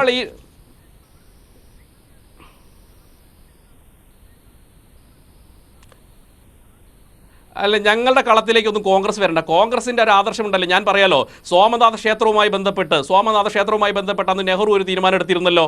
നമുക്കറിയാം. ഇതേമാതിരി ഈ ബാബരി മസ്ജിദിനേക്കാൾ മുമ്പ് തകർക്കപ്പെട്ടല്ലോ മുഹമ്മദ് ഗോറി തകർക്കപ്പെട്ട സോമനാഥ ക്ഷേത്രം 1951 അതിൻ്റെ പുനർനിർമ്മാണം നടക്കുന്ന സമയത്ത് നെഹ്റുവിന് കൃത്യമായൊരു നിലപാടുണ്ടായിരുന്നല്ലോ. നെഹ്റു എന്ത് പറഞ്ഞു? ഞങ്ങൾ അതിൽ പങ്കെടുക്കില്ല. അന്നത്തെ ഡോക്ടർ രാജേന്ദ്ര പ്രസിഡന്റിനോട് പ്രധാനമന്ത്രി പറഞ്ഞു പങ്കെടുക്കരുതെന്ന്. എന്നാൽ എന്തത് രാഷ്ട്രത്തിൻ്റെ ഹിതമാണ് എന്താണെന്ന് മനസ്സിലാക്കിക്കൊണ്ട് അന്ന് ഡോക്ടർ രാജേന്ദ്ര പ്രസാദ് പരിപാടിയിൽ പങ്കെടുത്തു. അത് നെഹ്റുവിനെ സംബന്ധിച്ചോ നെഹ്റുവിയൻ കാഴ്ചപ്പാട് ഉത്തരേന്ത്യയിൽ ഇതുമായി ബന്ധപ്പെട്ട് കോൺഗ്രസ് ഉണ്ടാക്കിയിട്ടുള്ള നഷ്ടം കോൺഗ്രസ്സുകാർക്ക് ബോധ്യമുണ്ട്. രാമനെയും സോമനാഥനെയും അയ്യപ്പനെയും ഒക്കെ തൊട്ട് കളിച്ചു കഴിഞ്ഞാൽ സ്വാഭാവികമായിട്ട് ശരിയാണ്. അപ്പോൾ അത്തരത്തിലുള്ള ഒരു നഷ്ടം ഉണ്ടാകാതെ അത് ലാഭമായി മാറ്റി വോട്ട് നേടുക എന്നത് തന്നെയാണ് BJPയുടെ ലക്ഷ്യം. അവിടെയാണ് നിങ്ങൾ വിജയം കാണുന്നത്. നിങ്ങളുടെ വിജയം എന്ന് പറയുന്നത് വോട്ട് നേടുക എന്നുള്ളതാണ്, സ്വാഭാവികമാണ്. ഞാൻ തിരിച്ചു വരാം. ശ്രീ A. സജീവൻ, അപ്പോൾ ഇക്കാര്യത്തിൽ BJPയുടെ ലക്ഷ്യം എന്താണെന്നുള്ളത് വ്യക്തമാണല്ലോ. ആ കളത്തിലേക്ക് കോൺഗ്രസ് വീണ് കൊടുക്കുന്നു. ഓരോ ദിവസം ചെല്ലുന്തോറും അവർ എടുക്കുന്ന നിലപാട് കൂടുതൽ പ്രതിസന്ധി ഉണ്ടാക്കുന്നതാകുന്നു. ഇപ്പോൾ ഏറ്റവും ഒടുവിൽ സോണിയാഗാന്ധി പങ്കെടുക്കാൻ സാധ്യതയുണ്ട് എന്ന വാർത്ത വരുമ്പോൾ പരക്കെ കോൺഗ്രസ് നേതാക്കൾ സോണിയെ പങ്കെടുക്കണം അല്ലെങ്കിൽ കോൺഗ്രസ് പങ്കെടുക്കണം എന്ന് വാദിച്ചുകൊണ്ടിരിക്കുമ്പോൾ എന്താണ് സംഭവിക്കുക? കോൺഗ്രസിൻ്റെ ഇത്തരത്തിലുള്ളൊരു നിലപാടെടുക്കൽ കൂടുതൽ കുഴപ്പങ്ങൾ ഉണ്ടാക്കും എന്നവർ മനസ്സിലാക്കാതെ പോകുന്നത് എന്തുകൊണ്ടാണ്? അല്ല, ഇതിന് BJPയുടെ ഈ കളത്തിലേക്ക് അല്ലെങ്കിൽ BJPയുടെ ഉരുക്കിലേക്ക് കോൺഗ്രസ് ചെന്നുപെടുന്നു എന്നതിനോട് എനിക്ക് യോജിപ്പില്ല. കാരണം ഈ പ്രശ്നം കോൺഗ്രസിന്റെ സ്വയം കൃതാനൃത്തമാണ്. BJP സ്വാഭാവികമായിട്ടും അവർക്ക് അധികാരം കിട്ടാൻ നേരത്തെയും അധികാരം കിട്ടുകയും ശേഷം അധികാരം നിലനിർത്താൻ ഇപ്പോഴുമൊക്കെ പലതരത്തിലുള്ള രാഷ്ട്രീയ തന്ത്രങ്ങൾ പയറ്റും. ഇപ്പൊ ഇവിടെ പറഞ്ഞല്ലോ, ഈ രാമക്ഷേത്ര നിർമ്മാണ ട്രസ്റ്റ്, ആ ട്രസ്റ്റ് 6000 ആളുകളെ വിളിക്കുന്നു. അതിലൊരാളാണ് സോണിയാഗാന്ധി, അതിലൊരാളാണ് നരേന്ദ്രമോദി എന്നൊക്കെ പറയുമ്പോൾ വളരെ ലളിതമായിട്ട് നമുക്ക് ശരിയല്ലേ? ഒരാൾ അങ്ങനെ നരേന്ദ്രമോദി ക്ഷണം കിട്ടിയിട്ട് കത്ത് കിട്ടിയിട്ട് അവിടെ പോകുന്നു, നമ്മൾ കല്യാണത്തിന് കത്ത് കിട്ടി പോകുന്നില്ല, അവിടെ പോകുന്നു. അതേപോലെ സോണിയാഗാന്ധിക്കും പോയാൽ എന്താണ്, പോയില്ലെങ്കിൽ എന്താണ്, അതൊക്കെ വളരെ ലളിതമായി പറയാം. നമുക്ക് എല്ലാവർക്കും അറിയാം ഈ രാമക്ഷേത്ര ട്രസ്റ്റ് ഉണ്ടാക്കിയത് പോലെ എങ്ങനെയാണ് എന്നും രാമക്ഷേത്ര ട്രസ്റ്റിന്റെ താല്പര്യം എന്താണ് എന്നും ഈ തീരുമാനങ്ങളൊക്കെ എവിടെയാണ് എങ്ങനെയൊക്കെയാണ് ഉണ്ടായെന്നുള്ള കാര്യം എല്ലാവർക്കും അറിയാം. പക്ഷെ അതിനെ കുറ്റപ്പെടുത്തുക, കാരണം BJPയുടേതായിട്ടുള്ള രാഷ്ട്രീയ അജണ്ട, വർഗീയ രാഷ്ട്രീയത്തിൻ്റെതായിട്ടുള്ള അജണ്ടയുണ്ട്. അത് ഇപ്പോൾ മാത്രമല്ല, നേരത്തെ പറഞ്ഞല്ലോ സോമനാഥ ക്ഷേത്രം, അപ്പോൾ പോലും അത് ഹിന്ദു മഹാസഭയുടെയും മറ്റും ഒരു രാഷ്ട്രീയ തന്ത്രമായിരുന്നു. അതിൽ കൊത്തരുത് എന്നാണ് അക്കാലത്തെ പ്രധാനമന്ത്രി ജവഹർലാൽ നെഹ്റു പറഞ്ഞത്. അവിടെ പോയിട്ട് സംസാരിക്കാൻ തീരുമാനിച്ചപ്പോൾ, സംസാരിക്കാൻ ഏറ്റുപോയി എന്ന് പറഞ്ഞ് രാജേന്ദ്ര പ്രസാദ് പോകുമ്പോൾ അദ്ദേഹം അവിടെ വെച്ച് മതം പറയില്ല, മതവുമായി ബന്ധപ്പെട്ട രാഷ്ട്രീയം പറയില്ല എന്ന് ഉറപ്പ് കൊടുക്കുകയും അതനുസരിച്ച് പ്രവർത്തിക്കുകയും ചെയ്ത ആളാണ്. അതുപോലെ ഇതൊക്കെ മാറ്റിവെക്കാം. കോൺഗ്രസിന്റെ സ്വയം കൃതാനൃത്തം ഞാൻ പറയാനുള്ള കാരണം, ഈ പ്രശ്നം ഇന്നൊന്നിൽ ഉണ്ടായതല്ലല്ലോ. ഇപ്പൊ തന്നെ പറഞ്ഞല്ലോ 500 വർഷമായിട്ട് ഇത് തർക്കം നിൽക്കുന്നു. അതിനു മുമ്പേ ഉള്ളതാണ് ഇത് ഈ ക്ഷേത്രവുമായിട്ട് ബന്ധപ്പെട്ട പ്രശ്നങ്ങൾ. ഈ കേസ് ഇന്ത്യക്ക് സ്വാതന്ത്ര്യം കിട്ടുന്നതിന് മുമ്പേ ഉള്ള കാര്യങ്ങളൊക്കെ മറക്കാം. ഇന്ത്യക്ക് സ്വാതന്ത്ര്യം കിട്ടുന്ന സമയത്ത് എടുത്ത തീരുമാനങ്ങളിൽ ഒന്ന് ഇത്തരം ആരാധനാലയങ്ങളുമായി ബന്ധപ്പെട്ട കാര്യത്തിൽ അത് സ്റ്റാറ്റസ് കോ ആയിരിക്കണം എന്നുള്ളതാണ്. അതായത് ആ സമയത്ത് ഏത് ആരാധനാലയം ആരുടെ കൈവശമാണോ അത് അതേപോലെ നിലനിർത്തണം എന്നുള്ളതാണ്. അതാണ് ഇവിടെ ഉണ്ടാവേണ്ടിയിരുന്ന കാര്യം. പക്ഷെ അതുണ്ടായില്ല. ഇനി പോട്ടെ, അത് ഇതുമായി ബന്ധപ്പെട്ട കേസുണ്ടെങ്കിൽ എന്താണ് വേണ്ടത്? അവസാനം വന്ന സുപ്രീം കോടതി വിധി സ്വാഭാവികമായിട്ടും ഈ കേസിനെ തുടർച്ചയായിട്ട് പോകുന്നു. സ്വാതന്ത്ര്യം കിട്ടുന്ന സമയത്തുണ്ടായിരുന്ന അതേ അവസ്ഥ, ആ അയോധ്യയിലെ അവിടെ ഉണ്ടായിരുന്ന കെട്ടിടം, അത് പള്ളിയാണോ ക്ഷേത്രമാണോന്നൊക്കെ പോട്ടെ, ഞാൻ വെറും കെട്ടിടം എന്നുള്ള രീതി കാണണം. ആ കെട്ടിടം അതേപടി അന്ന് കേസ് തുടങ്ങുന്ന കാലത്തുള്ള പോലെ സ്വാഭാവികമായിട്ടും അങ്ങനെയാണോ? അല്ലല്ലോ. അത് തകർക്കപ്പെട്ടു. കേസുണ്ടെങ്കിൽ അത് കോടതി വിധിയാവട്ടെ, കോടതി വിധി അനുസരിച്ചിട്ട് അനുകൂലമായിട്ട് നിലപാടാർക്കെങ്കിലും അനുകൂലമായിട്ടാണെങ്കിൽ അവർക്ക് കിട്ടട്ടെ. പക്ഷെ അതല്ലല്ലോ, ഇതിനിടയിൽ തകർക്കപ്പെട്ടു എന്നുള്ള പ്രശ്നമുണ്ട്. ഇതൊന്നല്ല, കോൺഗ്രസുകാരുടെ പ്രശ്നം എന്ന് പറയുന്നത് കോൺഗ്രസിന്റെ മേൽ 2 ആരോപണങ്ങൾ നിലനിൽക്കുന്നുണ്ട്. ഒന്ന്, അവിടെ രാംലല്ല ആ പള്ളിക്കകത്ത്, അതുവരെ പള്ളിയായിരുന്ന ബാബറി മസ്ജിദിനകത്ത് രാംലല്ല കൊണ്ടുപോയി വെക്കാനുള്ള, രഹസ്യമായിട്ട് കൊണ്ടുപോയി വെക്കാനുള്ള ഒരു സ്വയംഭൂവാണെന്നൊക്കെ പിന്നീട് പറഞ്ഞു പരത്താൻ പറ്റുന്ന രൂപത്തിൽ അവിടെ കൊണ്ടുവെക്കാനുള്ള അനുമതി കൊടുത്തത് കോൺഗ്രസുകാരുടെ കാലത്താണ്. അത് ഒരുപക്ഷെ വോട്ട് രാഷ്ട്രീയം കണ്ടുകൊണ്ടായിരിക്കും, ഉത്തരേന്ത്യയിലെ വോട്ട് കണ്ടുകൊണ്ടായിരിക്കും. അതായിരുന്നു അവരുടെ ആദ്യത്തെ പരാജയം. അതായത് വർഗീയതയെ കൂട്ടുപിടിച്ച് അപ്പുറത്തൊരു വർഗീയത കളിക്കുന്നുണ്ടെങ്കിൽ അതിനേക്കാൾ കൂടുതൽ ഞങ്ങളാണല്ലോ, നിങ്ങൾ രഹസ്യമായിട്ട് കൊണ്ടുവച്ചോളൂ എന്ന് പറഞ്ഞൊരു കാര്യം. രണ്ടാമത്തേത്, അവിടെ ഉണ്ടായിരുന്ന ബാബരി മസ്ജിദ് തകർത്ത ആരുടെ കാലത്താ? വാജ്പേയിയുടെ കാലത്താണെങ്കിൽ നമ്മൾ BJP-യെ ഭീകരമായിട്ട് കുറ്റപ്പെടുത്തണം. വാജ്പേയി അല്ല അന്നത്തെ പ്രധാനമന്ത്രി. അന്നത്തെ പ്രധാനമന്ത്രി കോൺഗ്രസ്സുകാരനായ നരസിംഹറാവു ആണ്. പിന്നീട് കോൺഗ്രസ്സുകാർ നരസിംഹറാവുവിനെ കുറ്റപ്പെടുത്തിയെങ്കിലും കോൺഗ്രസ്സുകാരനായിരുന്നല്ലോ. ഈ രണ്ട് കാര്യങ്ങളും ചെയ്തു കൊടുത്ത ആ പാപം കോൺഗ്രസിന് മുന്നിലുണ്ട്. അപ്പോ ഇത് പെട്ടെന്നുണ്ടായ ഒരു ഡിലേയും അല്ല, പെട്ടെന്നുണ്ടായിട്ട് പ്രതിസന്ധിയല്ല. പിന്നീട് അതിനുശേഷം കോടതി വിധി വന്നു. കോടതി വിധി വന്നിട്ട് ഇപ്പൊ പറഞ്ഞല്ലോ, ഇവിടെ പ്രിന്റ് പറഞ്ഞല്ലോ, അവിടെ തൊട്ടടുത്ത 5 കിലോമീറ്റർ അകലെയായിട്ട് വേറൊരു ആരാധനാലയം, മുസ്ലിം ആരാധനാലയം വരുന്നുണ്ടൊക്കെ. ഇല്ല, അതിനിപ്പോഴും നിർമ്മാണത്തിനുള്ള അനുമതി കൊടുത്തിട്ടില്ല. കോൺഗ്രസ്സുകാർ അതിനെ പറ്റി എന്തെങ്കിലും ഇതുവരെ പറഞ്ഞു? അതുവരെ പോലും പറഞ്ഞു ഞങ്ങൾ അതിൽ പങ്കെടുക്കണമെങ്കിൽ അതിന് അനുമതി കൊടുക്കുമെന്നെങ്കിലും പറഞ്ഞു. അതും ഉണ്ടായില്ല. അപ്പൊ സ്വയം കൃതാനർത്ഥമാണിത്. എന്നിട്ട് നിങ്ങൾ അവിടെ പോണ്ടേ എന്നുള്ളിടത്താണ് ചിന്ത. ഇത് രാഷ്ട്രീയ താല്പര്യത്തിനനുസരിച്ച് BJP കൊണ്ടുപോകുന്നതെന്നുള്ള കാര്യത്തിൽ നമുക്കൊരു സംശയമില്ല. നമ്മുടെ പുതിയ പാർലമെന്റ് മന്ദിരം, ഒരു പുതിയ പാർലമെന്റ് മന്ദിരം വരുന്നതിനെ കുറിച്ചല്ല പ്രശ്നം. പക്ഷെ അത് ആ പാർലമെന്റ് മന്ദിരത്തിന്റെ ഉദ്ഘാടനവുമായി ബന്ധപ്പെട്ട എല്ലാ ചടങ്ങുകളും എങ്ങനെയായിരുന്നു? അത് തങ്ങൾക്ക് അനുകൂലമാക്കി മാറ്റാൻ, പ്രത്യേകിച്ച് ഹിന്ദു മനസ്സുകൾ തങ്ങൾക്ക് അനുകൂലമാക്കി മാറ്റാൻ പറ്റുന്ന രീതിയിലേക്ക് അവർ കൊണ്ടുപോയി. അതിനെ ഞാൻ അവരെ കുറ്റം പറയില്ല, കാരണം അവർ രാഷ്ട്രീയ തന്ത്രങ്ങളിൽ ഒന്നാണത്. പക്ഷെ അത് കണ്ടിട്ട് അതിനനുസരിച്ച് വേണ്ട പ്രവർത്തിക്കാൻ കോൺഗ്രസ്സുകാരെന്താ ചെയ്യുന്നത്? ഇപ്പോഴും അവർ കൃത്യമായ ഒരു നിലപാട്, കോൺഗ്രസിന്റെ ഹൈക്കമാൻഡ് എന്ന് പറയുന്ന ആ ഹൈക്കമാൻഡിൽ ഖാർഗെയുണ്ടോ അല്ലെങ്കിൽ മറ്റാരും വേണുഗോപാലുണ്ടോ എന്നൊന്നും അല്ല ഞാൻ ചിന്തിക്കുന്നത്. അതിനേക്കാളൊക്കെ അപ്പുറത്ത് കോൺഗ്രസിന്റെ ഹൈക്കമാൻഡ് ആയിട്ടുള്ളത് ഈ നെഹ്റു കുടുംബമാണല്ലോ. ആ നെഹ്റു കുടുംബത്തിലെ 3 പേരും എന്താണ് ഇതുമായി ബന്ധപ്പെട്ട് കൃത്യമായിട്ട്, നിങ്ങൾ പോകുമോ പോയില്ലേ, ഞങ്ങൾ പോകും എന്ന് പറഞ്ഞോട്ടെ. അങ്ങനെ അവർ പോകുന്നുണ്ടെങ്കിൽ കോൺഗ്രസിന്റെ നിലപാടാണ് ഉത്തരേന്ത്യയിൽ വോട്ട് നഷ്ടപ്പെടാതിരിക്കാൻ അവർ ചെയ്യുന്നതാണ്. അത് പക്ഷെ പറയണം. നിങ്ങൾ അവിടെ ഒന്ന് പറയുന്നു, ഇവിടെ ഒന്ന് പറയുന്നു, വേറെ സ്ഥലത്ത് വേറൊന്ന് പറയുന്നു രീതിയിലേക്ക് പോകുന്നിടത്താണ് പ്രശ്നം. കോൺഗ്രസ് ഈ കാര്യത്തിൽ ഒരു പ്രതിസന്ധിയിലുമല്ല, അവരുണ്ടാക്കിയ കുരുക്കാണ്. നേരത്തെ രാംലല്ല അവിടെ സ്ഥാപിക്കാൻ അനുമതി കൊടുത്തു. അത് കഴിഞ്ഞ് പള്ളി പൊളിക്കാൻ ശ്രീ ജോർജ് പൊടിപ്പാറ കൃത്യമാണ്. ശ്രീ എ സജീവൻ ഇപ്പോ ചൂണ്ടിക്കാട്ടി ആ കാര്യത്തിൽ നിന്ന് തന്നെ ഞാൻ താങ്കളിലേക്ക് വരാം. ഇത് നോക്കൂ, സ്വയം കൃതാനർത്ഥം ഇത് കോൺഗ്രസ് ഉണ്ടാക്കി വെച്ചതാണ്. അതിൽ 2 പോയിന്റുകളുണ്ട്.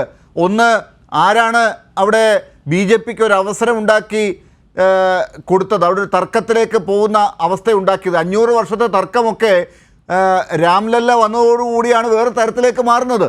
അത് കഴിഞ്ഞ് ബാബറി മസ്ജിദ് തകർക്കപ്പെടുന്ന ഒരു അവസ്ഥയുണ്ടായത് ആരുടെ കാലത്താണ്? ഈ 2 കാര്യങ്ങളും അവിടെ നിൽക്കുമ്പോഴാണ് ഇതൊന്നും ആലോചിക്കാതെ ഈ പറയുന്ന വോട്ട് ഇപ്പോഴങ്ങ് പൊയ്പോകും എന്ന ഒരു ലോജിക്കും വെച്ചുകൊണ്ട് വീണ്ടും അവിടെ പോയി നിന്ന് കൊടുക്കുന്നത്. അതെത്രത്തോളം അംഗീകരിക്കാൻ പറ്റും സർ? എന്നോടാണോ? അതെ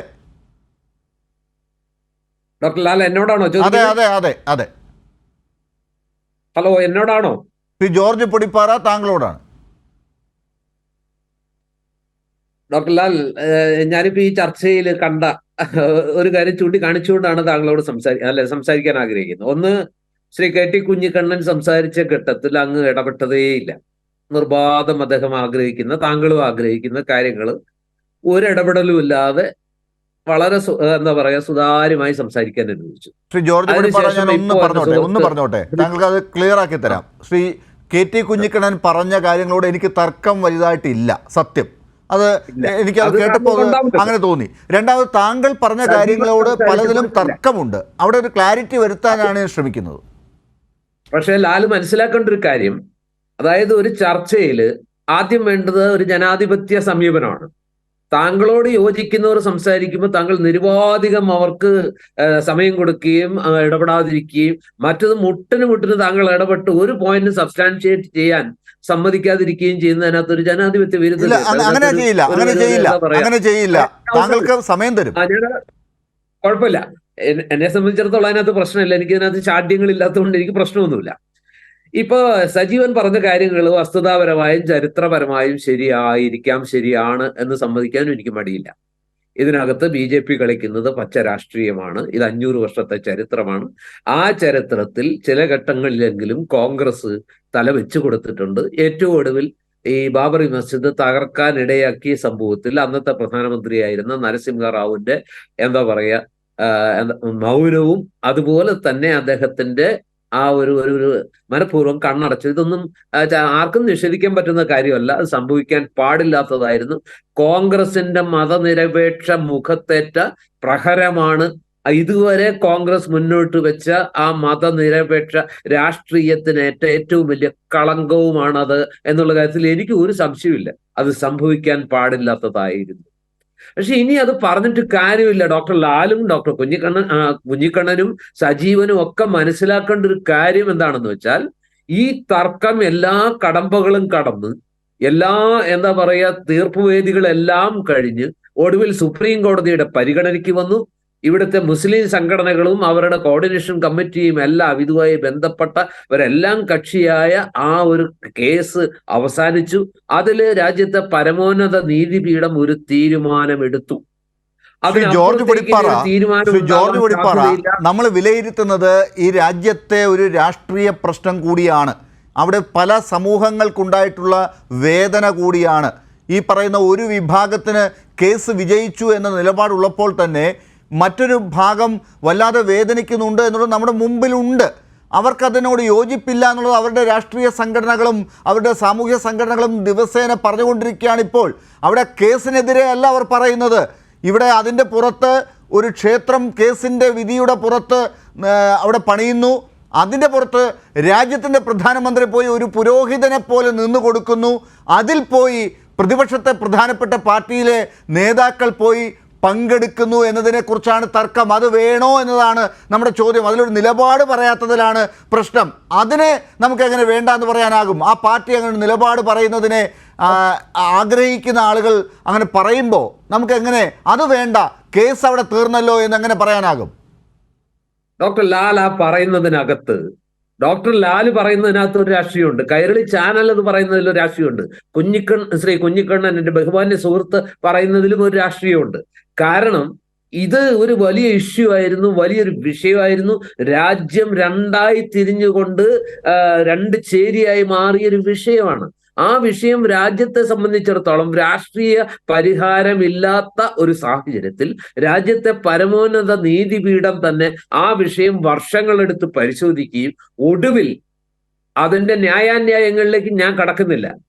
ഒരു പക്ഷേ ആ വിധി ഒരു പക്ഷത്തിന് ഒരു മതവിഭാഗത്തിന് പ്രതികൂലമായി അല്ലെങ്കിൽ അവരുടെ താല്പര്യങ്ങളോ അവരുടെ വികാരങ്ങളോ പൂർണ്ണമായും ഉൾക്കൊള്ളാത്ത ഒരു വിധിയാണെങ്കിൽ പോലും അതൊരു ഫൈനൽ സെറ്റിൽമെന്റ് ആണ്. ശരി, ആ ഫൈനൽ സെറ്റിൽമെന്റ് അങ്ങനെ അംഗീകരിച്ച് പോകുമ്പോ പിന്നെയും വേദനിപ്പിക്കണോ? മറ്റൊരു പ്രശ്നം ഉണ്ടാകുമ്പോ, ഒരു ആഘോഷം നടക്കുമ്പോ, ശ്രീ ജോർജ് പൊടിപ്പാറ, അതിൻ്റെ പുറത്ത് ഒരു ഭാഗം നിന്ന് ആഘോഷിക്കുമ്പോൾ ആ ആഘോഷത്തിൽ പോയി ഇതിൻ്റെ കാരണക്കാർ കൂടിയാണെന്ന് ആരോപണം കേൾക്കേണ്ടി വരുന്ന ഒരു പാർട്ടി വീണ്ടും വീണ്ടും അടി വാങ്ങിക്കണോ? അവിടെ പോയി നിൽക്കണോ?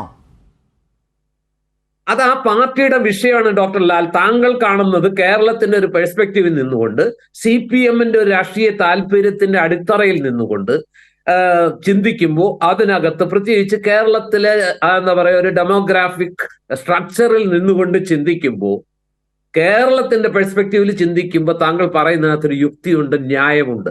പക്ഷെ ഓൾ ഇന്ത്യ പെർസ്പെക്റ്റീവിൽ നിന്ന് ചിന്തിക്കുമ്പോൾ നമ്മൾ അവിടുത്തെ ഡെമോഗ്രാഫിക് സ്ട്രക്ചർ, ആ ജനസംഖ്യയുടെ യാഥാർത്ഥ്യങ്ങള്, മതത്തിന്റെ യാഥാർത്ഥ്യങ്ങള്, ആ ജാതി സമവാക്യങ്ങള്, ഇതെല്ലാം ഉൾക്കൊണ്ടുകൊണ്ടുകൂടി വേണം.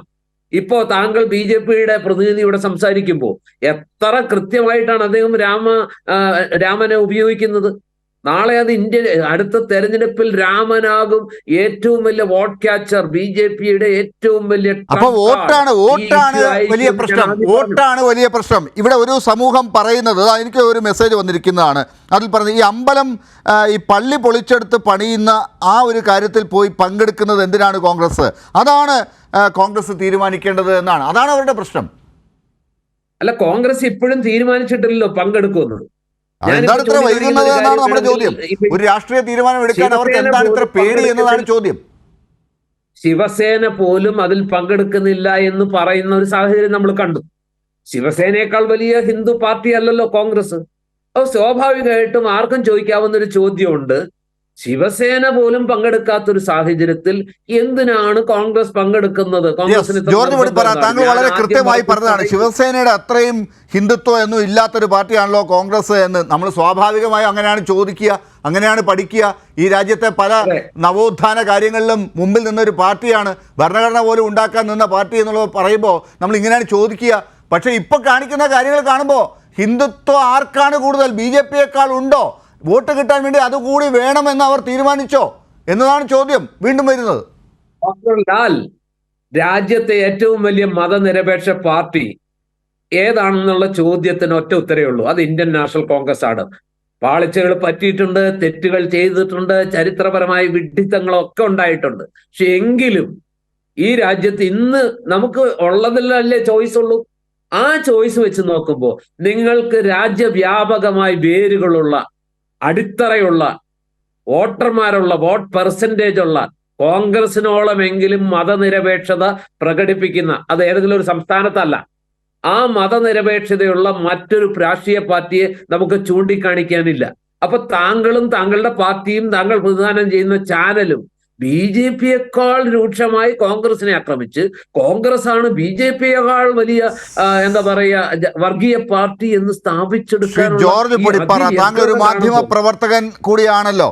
ആ അർത്ഥത്തിൽ ഞാൻ ഈ ചാനലിൻ്റെ ഒരു ചോദ്യം ചോദിച്ചാൽ ഇത് എന്നേക്കും എനിക്ക് ചോദിച്ചുകൊണ്ടിരിക്കാൻ പറ്റുമോ? ആ പാർട്ടിക്ക് അങ്ങനെ ഒരു നിലപാടുണ്ടെങ്കിൽ എനിക്ക് എന്നും ഇങ്ങനെ വെറുതെ ചോദിച്ചുകൊണ്ടിരിക്കാൻ പറ്റുമോ? ആളുകൾ ആ പാർട്ടിക്ക് ഇന്ന് ഇവിടെ ഒരു പ്രതിനിധിയെ പോലും അയക്കാൻ പറ്റുന്നില്ല. ഈ കാര്യത്തിൽ ചർച്ച നടക്കുമ്പോൾ അവർക്ക് ഈ ഒരു എന്താണ് ഈ വിഷയത്തിൽ അവർ നേരിടുന്ന ഒരു ഡൈലമയുടെ ഏറ്റവും വലിയ എന്താ പറയുക സാക്ഷിയാണത്. അതെ, അതാണ് അത് നമ്മൾ ചോദിക്കണ്ടേ?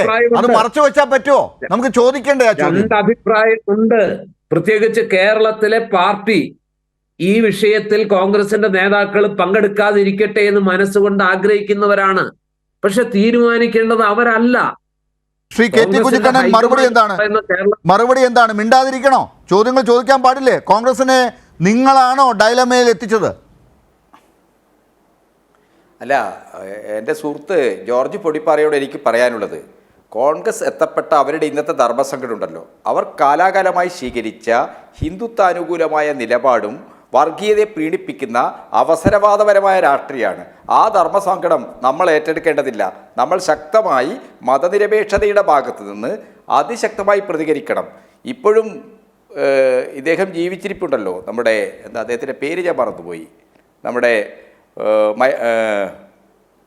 അതവിടെ നിൽക്കട്ടെ, അർജുൻ സിംഗിനെ പോലുള്ള ആളുകൾ ഇപ്പോൾ മരിച്ചുപോയി. അവരൊക്കെ എടുത്തൊരു നിലപാടുണ്ട്. അർജുൻ സിംഗ് തൊട്ട് പല ആളുകളും കോൺഗ്രസിൽ എടുത്തൊരു നിലപാടുണ്ട്. റാവുവിൻ്റെ നിലപാടിനെ അതിശക്തമായി അവർ വിമർശിച്ചു.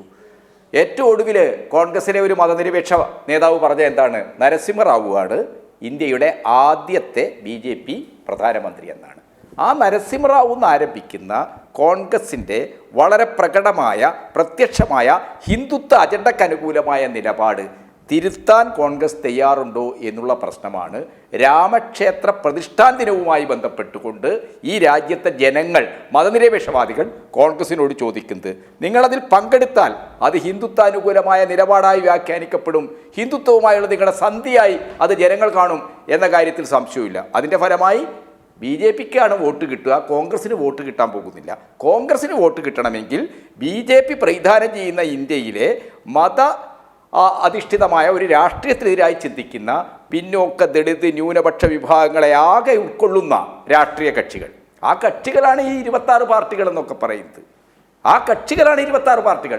ആ പാർട്ടികളെ വിശ്വാസത്തിലെടുത്തുകൊണ്ട് തെരഞ്ഞെടുപ്പിൻ്റെ ഓരോ ഘട്ടത്തിലും സീറ്റ് വിഭജനം ഉൾപ്പെടെയുള്ള കാര്യങ്ങൾ ഇന്ത്യയിലെ ഓരോ റീജിയണൽ പാർട്ടിയുടെയും പ്രാദേശികമായ സാധ്യതകൾ കണ്ടുകൊണ്ട് രൂപപ്പെടുത്താൻ അതിൽ കൃത്യമായ ഒരു നിലപാട് കോൺഗ്രസ് എടുക്കണം. ഇപ്പം നമ്മൾ കണ്ടല്ലോ മധ്യപ്രദേശിലെ അഖിലേഷ് യാദവിൻ്റെ പാർട്ടിക്ക്, സമാജ്വാദി പാർട്ടിക്ക് ഒരു 4 സീറ്റ് കൊടുത്താൽ എന്താ ജോർജ് പൊടിപ്പാറെ? അങ്ങ് പറ, അങ്ങ് കോൺഗ്രസിനെ ന്യായീകരിച്ചുകൊണ്ട് സംസാരിക്കുമല്ലോ. ഒരു 4 സീറ്റ് കൊടുത്താൽ എന്താ? UP-യിലെ ഏറ്റവും പ്രധാനപ്പെട്ട രാഷ്ട്രീയ കക്ഷിയാണ്, മതനിരപേക്ഷ പാർട്ടിയാണ് അഖിലേഷ് യാദവ്. കോൺഗ്രസ് പൊളിഞ്ഞു പോയിരിക്കുക. കോൺഗ്രസിനേക്കാൾ UP-യിൽ സ്വാധീനമുള്ള പാർട്ടിയാണ് അഖിലേഷ് യാദവിൻ്റെ പാർട്ടി. ആ അഖിലേഷ് യാദവിൻ്റെ പാർട്ടിക്ക് ഒരു 4 സീറ്റ് കൊടുത്താൽ ശ്രീ KT ജോർജ് പൊടിപ്പാറയ്ക്ക് ഒന്ന് വഴങ്ങാമോ എന്ന് ചോദിക്കുന്നു. അതെ, പറഞ്ഞോളൂ ജോർജ് പൊടിപ്പാറ, പറഞ്ഞോളൂ. കുഞ്ഞിക്കണ്ണൻ സാറേ, ഇതിനകത്തുള്ള ഒരു പ്രശ്നം എന്താന്ന് വെച്ചാൽ കോൺഗ്രസ് ആണ് ഏറ്റവും വലിയ കക്ഷി. ഈ മുന്നണി സ്മൂത്ത് ആയിട്ട് മുന്നോട്ട് പോകാൻ ത്യാഗം സഹിക്കേണ്ടതും കോൺഗ്രസ് തന്നെ. എനിക്ക് അതിലൊന്നും സംശയമില്ല. പക്ഷെ ഈ ത്യാഗം കോൺഗ്രസിന്റെ ഭാഗത്തു നിന്ന് മാത്രമേ ഉണ്ടാകാവൂ. ഇപ്പൊ അഖിലേഷ് യാദവിന് മേധാവിത്വമുള്ള UP-യില് സമാജ്വാദി പാർട്ടി കോൺഗ്രസിനോട് എടുക്കുന്ന സമീപനം എന്താ? ബംഗാളില് മമതാ ബാനർജിയുടെ തൃണമൂൽ കോൺഗ്രസ് എന്ത് നിലപാടാണ് എടുക്കുക? മാന്യമായിട്ട് ഘടകകക്ഷികളോട് കുറച്ചെങ്കിലും ഒരു നല്ല സമീപനം, ഈ എന്താ പറയുക, ഏകാധിപത്യ സ്വഭാവം പുലർത്താതെ ഓരോരുത്തരോടും അവരർഹിക്കുന്ന മാന്യതയോടും അവരർഹിക്കുന്ന ആ ഒരു ഇതോടുകൂടി അംഗീകരിക്കുന്ന വേണമെങ്കിൽ നമുക്ക് സ്റ്റാലിനെ പറയാം. അങ്ങനെ അന്തസ്സായിട്ടാണ് സീറ്റ്. ശ്രീ ജോർജ് പൊടിപ്പാറ, ഇന്ത്യ മുന്നണി വന്ന ശേഷം മധ്യപ്രദേശിലും ഛത്തീസ്ഗഡിലും രാജസ്ഥാനിലും ഒക്കെ ഒരു മുന്നണിയുടെ മര്യാദ കാണിക്കാതിരുന്നത് ഇത്തവണ കോൺഗ്രസ് തന്നെയാണ്. അത് വലിയ ചർച്ചയായതുമാണല്ലോ. ഇത്തവണ എന്ന് അടിവരയിട്ട് പറയണം. അതെ, ഇത്തവണയാണല്ലോ നമ്മൾ ചോദിക്കേണ്ടത്. ശ്രീ കെ ടി പറഞ്ഞോട്ടെ.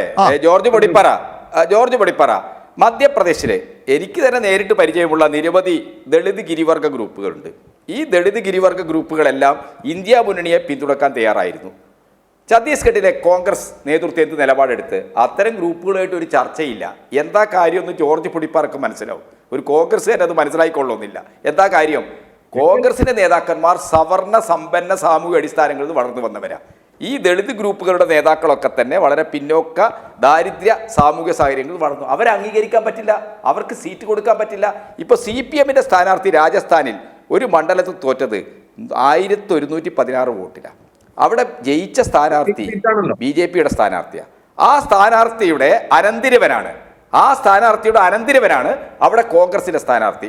അദ്ദേഹത്തിന് കിട്ടിയ വോട്ട് 3516 വോട്ടാണ്. ആ കോൺഗ്രസിന് കഴിഞ്ഞ തവണത്തെ തെരഞ്ഞെടുപ്പിൽ ആ മണ്ഡലത്തിൽ കിട്ടിയത് 35,000 വോട്ടാണ്. BJP സ്ഥാനാർത്ഥിയായ അമ്മാമൻ, കോൺഗ്രസ് സ്ഥാനാർത്ഥി അനന്തിരവൻ. ഈ അമ്മാമൻ അനന്തിരവൻ ബന്ധം BJP-യും കോൺഗ്രസും തമ്മിൽ നോർത്ത് ഇന്ത്യയിലെ പല പ്രാദേശിക തലങ്ങളിലും നിലനിൽക്കുന്നു. BJP-ക്കെതിരായിട്ടുള്ള കോൺഗ്രസിന്റെ രാഷ്ട്രീയ നേതൃത്വം മുന്നോട്ട് വെക്കുന്ന ഒരു പൊളിറ്റിക്സ് സാമൂഹ്യമായി ഇന്നും എന്താണ്? അടിത്തട്ടിലേക്ക് ഇറങ്ങിച്ചെല്ലുന്നില്ല.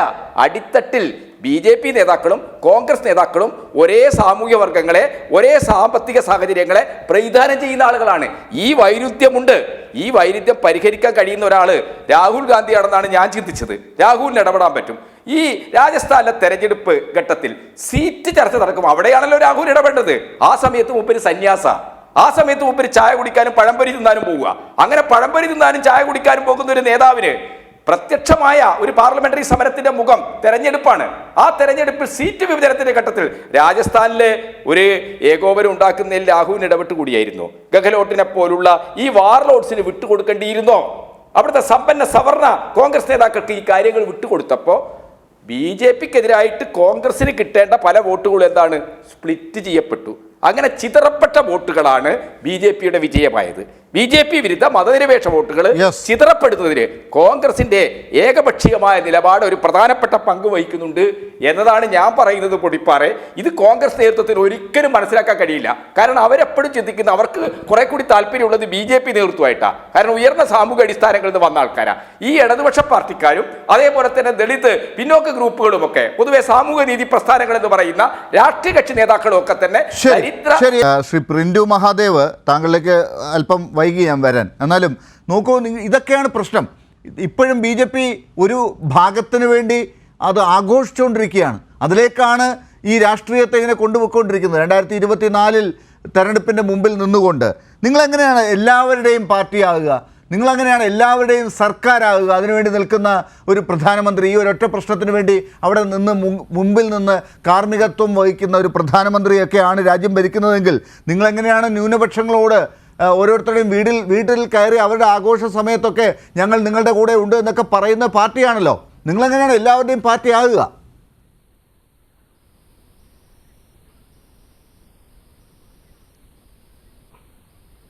ലാൽ സാർ, ഞങ്ങൾ എല്ലാവരുടെയും പാർട്ടി ആയതുകൊണ്ടാണല്ലോ ആദ്യമായിട്ട് ഇന്ത്യൻ ചരിത്രത്തിൽ ആദ്യമായിട്ട് ഇടതുപക്ഷം പോലെ എതിർത്തിട്ട് മുസൽമാനായിട്ടുള്ള APJ അബ്ദുൽ കലാമിനെ ഇന്ത്യയുടെ പ്രസിഡൻ്റാക്കിയത്. ആരിഫ് മുഹമ്മദ് ഖാൻ എന്ന് പറയുന്ന മുസ്ലിം സമുദായത്തിൽപ്പെട്ട ആളെ കേരളത്തിൻ്റെ ഗവർണറാക്കിയത്. ഞാനൊരു കാര്യം പറയാം, അതൊന്ന് എനിക്ക് സമയം തരണം. നോക്കൂ, ലോകത്തെ മുഴുവൻ വിസ്ഫോടനത്തിലാക്കിയ 3 മത ആരാധനയാലും ബന്ധപ്പെട്ട വിഷയങ്ങളാണ് ലോകത്തുണ്ടായിട്ടുള്ളത്. 1, നമ്മുടെ രാമജന്മഭൂമി പ്രശ്നം. 2, അൽ അക്സ പള്ളി പ്രശ്നം. 3 ഹാഗിയ സോഫിയ പ്രശ്നം. ഹാഗിയ സോഫിയയും അൽ അക്സയും ഇന്ന് കത്തിക്കൊണ്ടിരിക്കുകയാണ്. അതിൻ്റെ പേരിൽ 10,000-കണക്കിന് ആളുകൾ ഓരോ ദിവസവും മരണപ്പെട്ടിരിക്കുകയാണ്. എന്നാൽ ലോകത്തിന് മുമ്പിൽ മാതൃകയായിക്കൊണ്ട് അയോധ്യ പ്രശ്നത്തെ ഈ രാജ്യത്തിലെ ജനങ്ങളും സർവോന്നത നീതിപീഠവും വളരെ രമ്യമായിക്കൊണ്ട് യാതൊരു പ്രശ്നവുമില്ലാതെ പരിഹരിച്ചിരിക്കുകയാണ്. ഈ പരിഹരിച്ച പ്രശ്നത്തിൻ്റെ പേരിൽ നമ്മൾ പോസ്റ്റ്മോർട്ടം നടത്തിയിട്ട് ഇവിടുത്തെ ജനമനസ്സുകൾക്കിടയിൽ വീണ്ടും വർഗീയതയുടെ വിഷം വിത്ത് പാകണോ? നമ്മൾ വർഗീയത പരസ്പരം വൈരാഗ്യ ബുദ്ധിയോടുകൂടി രണ്ട് ജനതയെ നിർത്തണം. നിങ്ങൾ ഇതിൽ വോട്ട് ബാങ്ക് രാഷ്ട്രീയമുണ്ട്. ഇടതുപക്ഷത്തിനും CPM-നും കൃത്യമായിട്ട് കേരളത്തിലെ മുസ്ലിം ന്യൂനപക്ഷത്തിന്റെ വോട്ട് തട്ടണം. അത് പരമ്പരാഗതമായി UDF-ന് അനുകൂലമായി നിൽക്കുന്നു. ഇതിന്റെ തർക്കം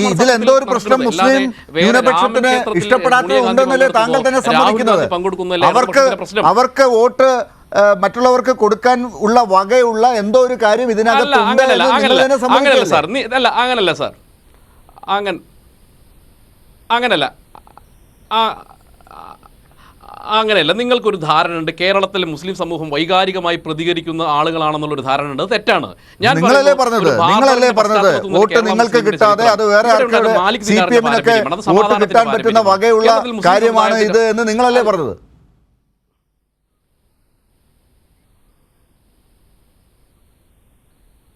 അതെ, അല്ല, അതിനു വേണ്ടിയല്ല നിങ്ങൾ പയറ്റിക്കൊണ്ടിരിക്കുന്നത്. അതുകൊണ്ടല്ല ഇപ്പോൾ നിങ്ങൾ മുസ്ലിം ലീഗിൻ്റെ പിന്നാലെയാണ്, ഇടതുപക്ഷമൊക്കെ മുസ്ലിം ലീഗിൻ്റെ പിന്നാലെയാണല്ലോ നടക്കുന്നത്.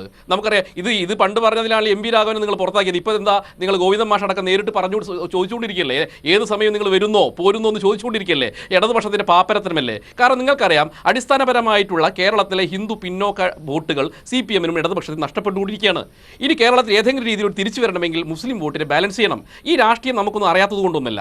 പക്ഷേ ഇതിൻ്റെ പേരിൽ നിങ്ങൾ ഈ കേരളത്തിലും ഭാരതത്തിലും ഉണ്ടാക്കുന്ന വർഗീയ ധ്രുവീകരണം അങ്ങേറ്റം മോശമാണ്. ഞാൻ പറയുന്നത്, ഇന്ത്യ പോലുള്ള സ്ഥലത്ത് എല്ലാ പ്രശ്നങ്ങളും അവസാനിച്ചുകൊണ്ട് ലോകം മുഴുവൻ ഭാരതത്തെ നോക്കിക്കാണുന്ന ഈ സാഹചര്യത്തിൽ നമ്മളെല്ലാവരും ഈ ഒരു ശ്രീ ജോർജ് പൊടിപ്പാറ, അപ്പോൾ ഈ പ്രശ്നത്തിൽ കോൺഗ്രസിന് എന്ത് ഉപദേശമാണ് താങ്കൾ കൊടുക്കുക? താങ്കൾക്ക് തന്നെ വിരോധമുള്ള, യോജിക്കാൻ പറ്റാത്ത പല കാര്യങ്ങളും കോൺഗ്രസിൻ്റെ ചെയ്തികളിൽ ഉണ്ട്. നമുക്കത് പറയണോ വേണ്ടോ എന്നുള്ള കാര്യത്തിൽ മാത്രമേ തർക്കമുള്ളൂ താങ്കൾക്ക്. പക്ഷേ ഒരു പ്രതിസന്ധിയിലാണല്ലോ, കരകയറണമല്ലോ. അവർ എന്ത് നിലപാട് ഈ വിഷയത്തിൽ എടുക്കണം? ചില ഘട്ടങ്ങളിൽ ചില തീരുമാനങ്ങൾ എടുക്കുമ്പോൾ അത് രാഷ്ട്രീയമായിട്ട് തിരിച്ചടിക്കുന്നുള്ളതിന്റെ ഉദാഹരണം കഴിഞ്ഞ ലോക്സഭാ തെരഞ്ഞെടുപ്പാണ്. കുഞ്ഞിക്കണ്ണൻ സാറ് പറയാതെ പോയൊരു കാര്യമുണ്ട്. ആ ശബരിമല വിഷയത്തിൽ സുപ്രീം കോടതി വിധി നടപ്പാക്കാൻ ശ്രമിച്ചത് ശരിയല്ല എന്ന് ആർക്കെങ്കിലും പറയാൻ പറ്റൂ? പക്ഷെ യുക്തിസഹമായ ആ ഒരു തീരുമാനം എടുത്തതിന്റെ പേരിൽ ഇടതുമുന്നണിക്ക് കഴിഞ്ഞ ലോക്സഭാ തെരഞ്ഞെടുപ്പിൽ കൊടുക്കേണ്ടി വന്ന വില 20-ൽ 19 മറുപക്ഷത്തേക്ക് പോയി, UDF-ന് കിട്ടി. ഞാൻ പറയുന്നത്, ചില സമയത്ത് ചില തീരുമാനങ്ങൾക്ക് രാഷ്ട്രീയമായ വലിയ പ്രത്യാഘാതങ്ങൾ ഉണ്ടാവും. ഒടുവിൽ ആ തെരഞ്ഞെടുപ്പിന് ശേഷം വീടുകൾ കയറി ആ നിലപാട് തെറ്റിപ്പോയി. അപ്പൊ ഈ CPM-നൊപ്പം എല്ലാ കാലത്തും ഉറച്ചു നിന്ന പ്രത്യയശാസ്ത്ര അടിത്തറയുള്ള ഒരു വോട്ട് ബാങ്ക് പോലും വൈകാരികമായി പ്രതികരിച്ചു. ജാതിയെ തൊട്ടപ്പോൾ, വിശ്വാസത്തെ തൊട്ടപ്പോൾ. അത് ആലോചിക്കണം.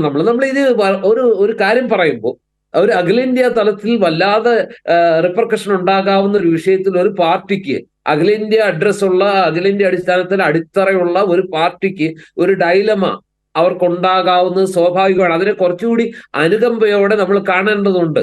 കുറച്ചുകൂടി അവരെ കൂടുതൽ പ്രതിസന്ധിയിലേക്ക് എത്തിക്കലല്ല ഇന്ത്യ സഖ്യത്തിന്റെ ഭാഗമായ CPM ചെയ്യേണ്ടത്. ഇത്തരമൊരു ഘട്ടത്തിൽ CPM കൂടി ഇറങ്ങി നിന്ന് പ്രവർത്തിക്കണോ? അവർക്ക് വേണ്ടി അവരുടെ പ്രശ്നങ്ങൾ പരിഹരിക്കാൻ CPM കൂടി ഒന്ന് ഇറങ്ങി നിൽക്കണം എന്നാണോ സാർ പറയുന്നത്? അങ്ങനെയല്ല, എരുതിയിൽ എണ്ണ ഒഴിക്കരുതല്ലോ. CPM കൂടി ഉൾപ്പെടുന്ന ഇന്ത്യ മുന്നണിയുടെ ഭാഗമാണ് കോൺഗ്രസ്. അപ്പൊ ഈ വിഷയത്തിൽ കോൺഗ്രസിനെ കൂടുതൽ സമ്മർദ്ദത്തിലാക്കി തെറ്റ് ചെയ്യാൻ പ്രേരിപ്പിക്കുന്നതിന് പകരം കോൺഗ്രസിന്റെ ഒരു ധർമ്മസങ്കടം കുറച്ച് കമ്പാഷനേറ്റ് ആയിട്ട് ഉൾക്കൊള്ളാനുള്ള ഒരു ബാധ്യത, കേരളത്തിന്റെ ആ പെർസ്പെക്റ്റീവ്, ആ ഇത്തിരി വട്ടത്തിലുള്ള ആ രാഷ്ട്രീയത്തെ മാറ്റി നിർത്തി, വെറും 3 കോടി ജനങ്ങളല്ലേ ഉള്ളൂ കേരളത്തിൽ. ചർച്ചയുടെ അവസാന ഘട്ടമാണ്, അവസാനത്തെ സമയമാണ്, താങ്കളിലേക്ക് വരികയാണ്. ഒരു അല്പം കണ്ണിൽ ചോര കോൺഗ്രസിനോട് കാണിക്കണം എന്നാണ് ശ്രീ ജോർജ് പൊടിപ്പാറ പറയുന്നത്. അതെ, ജോർജ് പൊടിപ്പാറയോട് ഞാനൊരു കഥ പറയാം. ഈ വൈക്കം സത്യാഗ്രഹത്തിൻ്റെ സന്ദർഭത്തിൽ ഗാന്ധി ഇണ്ടംതുരുത്തി മനയിൽ ചെന്ന് ചർച്ച ചെയ്ത് സമവായത്തിലെത്തിക്കാൻ ശ്രമിച്ചു. ഒരു വിട്ടുവീഴ്ചയും കാണിക്കാൻ ഇണ്ടംതുരുത്തി തയ്യാറായില്ല. ഇണ്ടംതുരുത്തി ഗാന്ധിയെ ഹൈന്ദവ മതസംഹിതകളെയും ധർമ്മസംഹിതകളെക്കുറിച്ച് അങ്ങോട്ട് പഠിപ്പിച്ച് എന്നിട്ട് എന്താ പറഞ്ഞത്? ഈ ശൂദ്രരും ഈ താഴ്ന്ന ജാതിക്കാരൊക്കെ നീച ജന്മങ്ങളാണെന്നാണ് നമ്മുടെ ധർമ്മസംഹിത നമ്മളെ പഠിപ്പിക്കുന്നത്. അതുകൊണ്ട് എൻ്റെ ധർമ്മസങ്കടം അങ്ങ് മനസ്സിലാക്കണം. എന്ന് ഗാന്ധിയോട് പറയാണ്. അപ്പോൾ എൻ്റെ പ്രിയപ്പെട്ട സുഹൃത്ത് ജോർജ് പൊടിപ്പാറ, ഹിന്ദുത്വം വിരിച്ചിരിക്കുന്ന ഒരു കെണിയിൽ കോൺഗ്രസ് വീട് കഴിഞ്ഞിരിക്കുന്നു. അങ്ങനെ വീഴാൻ പാടില്ല. നിങ്ങൾ ധീരമായ നിലപാടെടുക്കണം. അങ്ങ് തന്നെ ഇവിടെ പറഞ്ഞതുപോലെ പങ്കെടുക്കുകയല്ല വേണ്ടത്, ഇതിനെ രാഷ്ട്രീയമായി BJP ഉപയോഗിക്കുകയാണ്. ജനങ്ങളുടെ വിശ്വാസത്തെയും മതത്തെയും അതിൻ്റെ ഭാഗമായിട്ടുള്ള ആരാധനാലയങ്ങളെയൊക്കെ തന്നെ രാഷ്ട്രീയമായി ഉപയോഗിക്കുന്ന BJP അജണ്ടയുടെ ഭാഗമാണ് ഈ രാമക്ഷേത്ര പ്രതിഷ്ഠാ ദിനം എന്ന കാര്യം ജനങ്ങളോടും BJPക്കാരോട് പറയാനുള്ള ഇച്ഛാശക്തിയാണ്, ആത്മവിശ്വാസമാണ് വേണ്ടത്. ധർമ്മസങ്കടത്തിൽപ്പെട്ടു എന്നൊക്കെ പറഞ്ഞിട്ട് ഉരുണ്ടിട്ട് ഒരു കാര്യവുമില്ല. യെസ്, എന്തായാലും രാമക്ഷേത്ര പ്രതിഷ്ഠാ ചടങ്ങിലേക്ക് രാജ്യത്തെ കൊണ്ടുവന്ന് എത്തിച്ചത് ഞങ്ങളാണെന്ന് അവകാശപ്പെടുന്ന BJPയോട് മത്സരിക്കുകയാണിപ്പോൾ കോൺഗ്രസ്. ആ കോൺഗ്രസ് എന്തൊക്കെയാണ് കഴിഞ്ഞ കാലങ്ങളിൽ ചെയ്തത് എന്നത് ഇപ്പോൾ ഈ ചർച്ചയിലൂടെയൊക്കെ പുറത്തേക്ക് വരുന്നുമുണ്ട്. അതൊക്കെ മറച്ചു വെച്ചുകൊണ്ട് കോൺഗ്രസിനെ കൂടുതൽ പ്രതിസന്ധിയിലേക്ക് എത്തിക്കാതെ രാജ്യത്തെ BJP വീണ്ടും അധികാരത്തിലെത്താതിരിക്കാൻ കോൺഗ്രസ്സിന് വഴിവെട്ടിക്കൊടുക്കാൻ മറ്റ് പാർട്ടികൾ തയ്യാറാകണം. ഞങ്ങളിങ്ങനെ നിലപാടെടുക്കേണ്ട സമയത്ത് നിലപാടുകൾ കൃത്യമായി എടുക്കില്ല, പറയേണ്ടത് കൃത്യമായി പറയില്ല എന്ന് കോൺഗ്രസും തീരുമാനിച്ചുകൊണ്ടിരിക്കുമ്പോൾ എന്താണ് വരും ദിവസങ്ങളിൽ സംഭവിക്കുക എന്ന് കണ്ടു തന്നെ അറിയണം. കോൺഗ്രസ് ഈ കാര്യത്തിൽ എന്ത് നിലപാടെടുക്കുമെന്ന് കാത്തിരിക്കുകയാണ് രാജ്യത്തെ ന്യൂനപക്ഷങ്ങളും മറ്റ് പ്രതിപക്ഷ സംഘടനകളും ഒക്കെ. ഇന്ത്യ മുന്നണിയുടെ ഭാവി പോലും ആ തീരുമാനത്തെ ആശ്രയിച്ചാണ് ഇരിക്കുന്നത്. കോൺഗ്രസ് ഉത്തരവാദിത്തപ്പെട്ട രീതിയിൽ ഗൗരവമായി ഈ പ്രശ്നത്തെ സമീപിക്കുമോ, നാളെയെങ്കിലും ഉണ്ടാകുമോ ആ തീരുമാനമെന്ന് കാത്തിരിക്കുകയാണ് രാജ്യം. വളരെ നന്ദി ചർച്ചയിൽ ചേർന്നതിന് ശ്രീ KT കുഞ്ഞിക്കണ്ണൻ, ശ്രീ പ്രിൻറ്റു മഹാദേവ്, ഒപ്പം Shri George Podippara, Shri A. Sajeevan. News and views അവസാനിക്കുന്നു. നമസ്കാരം.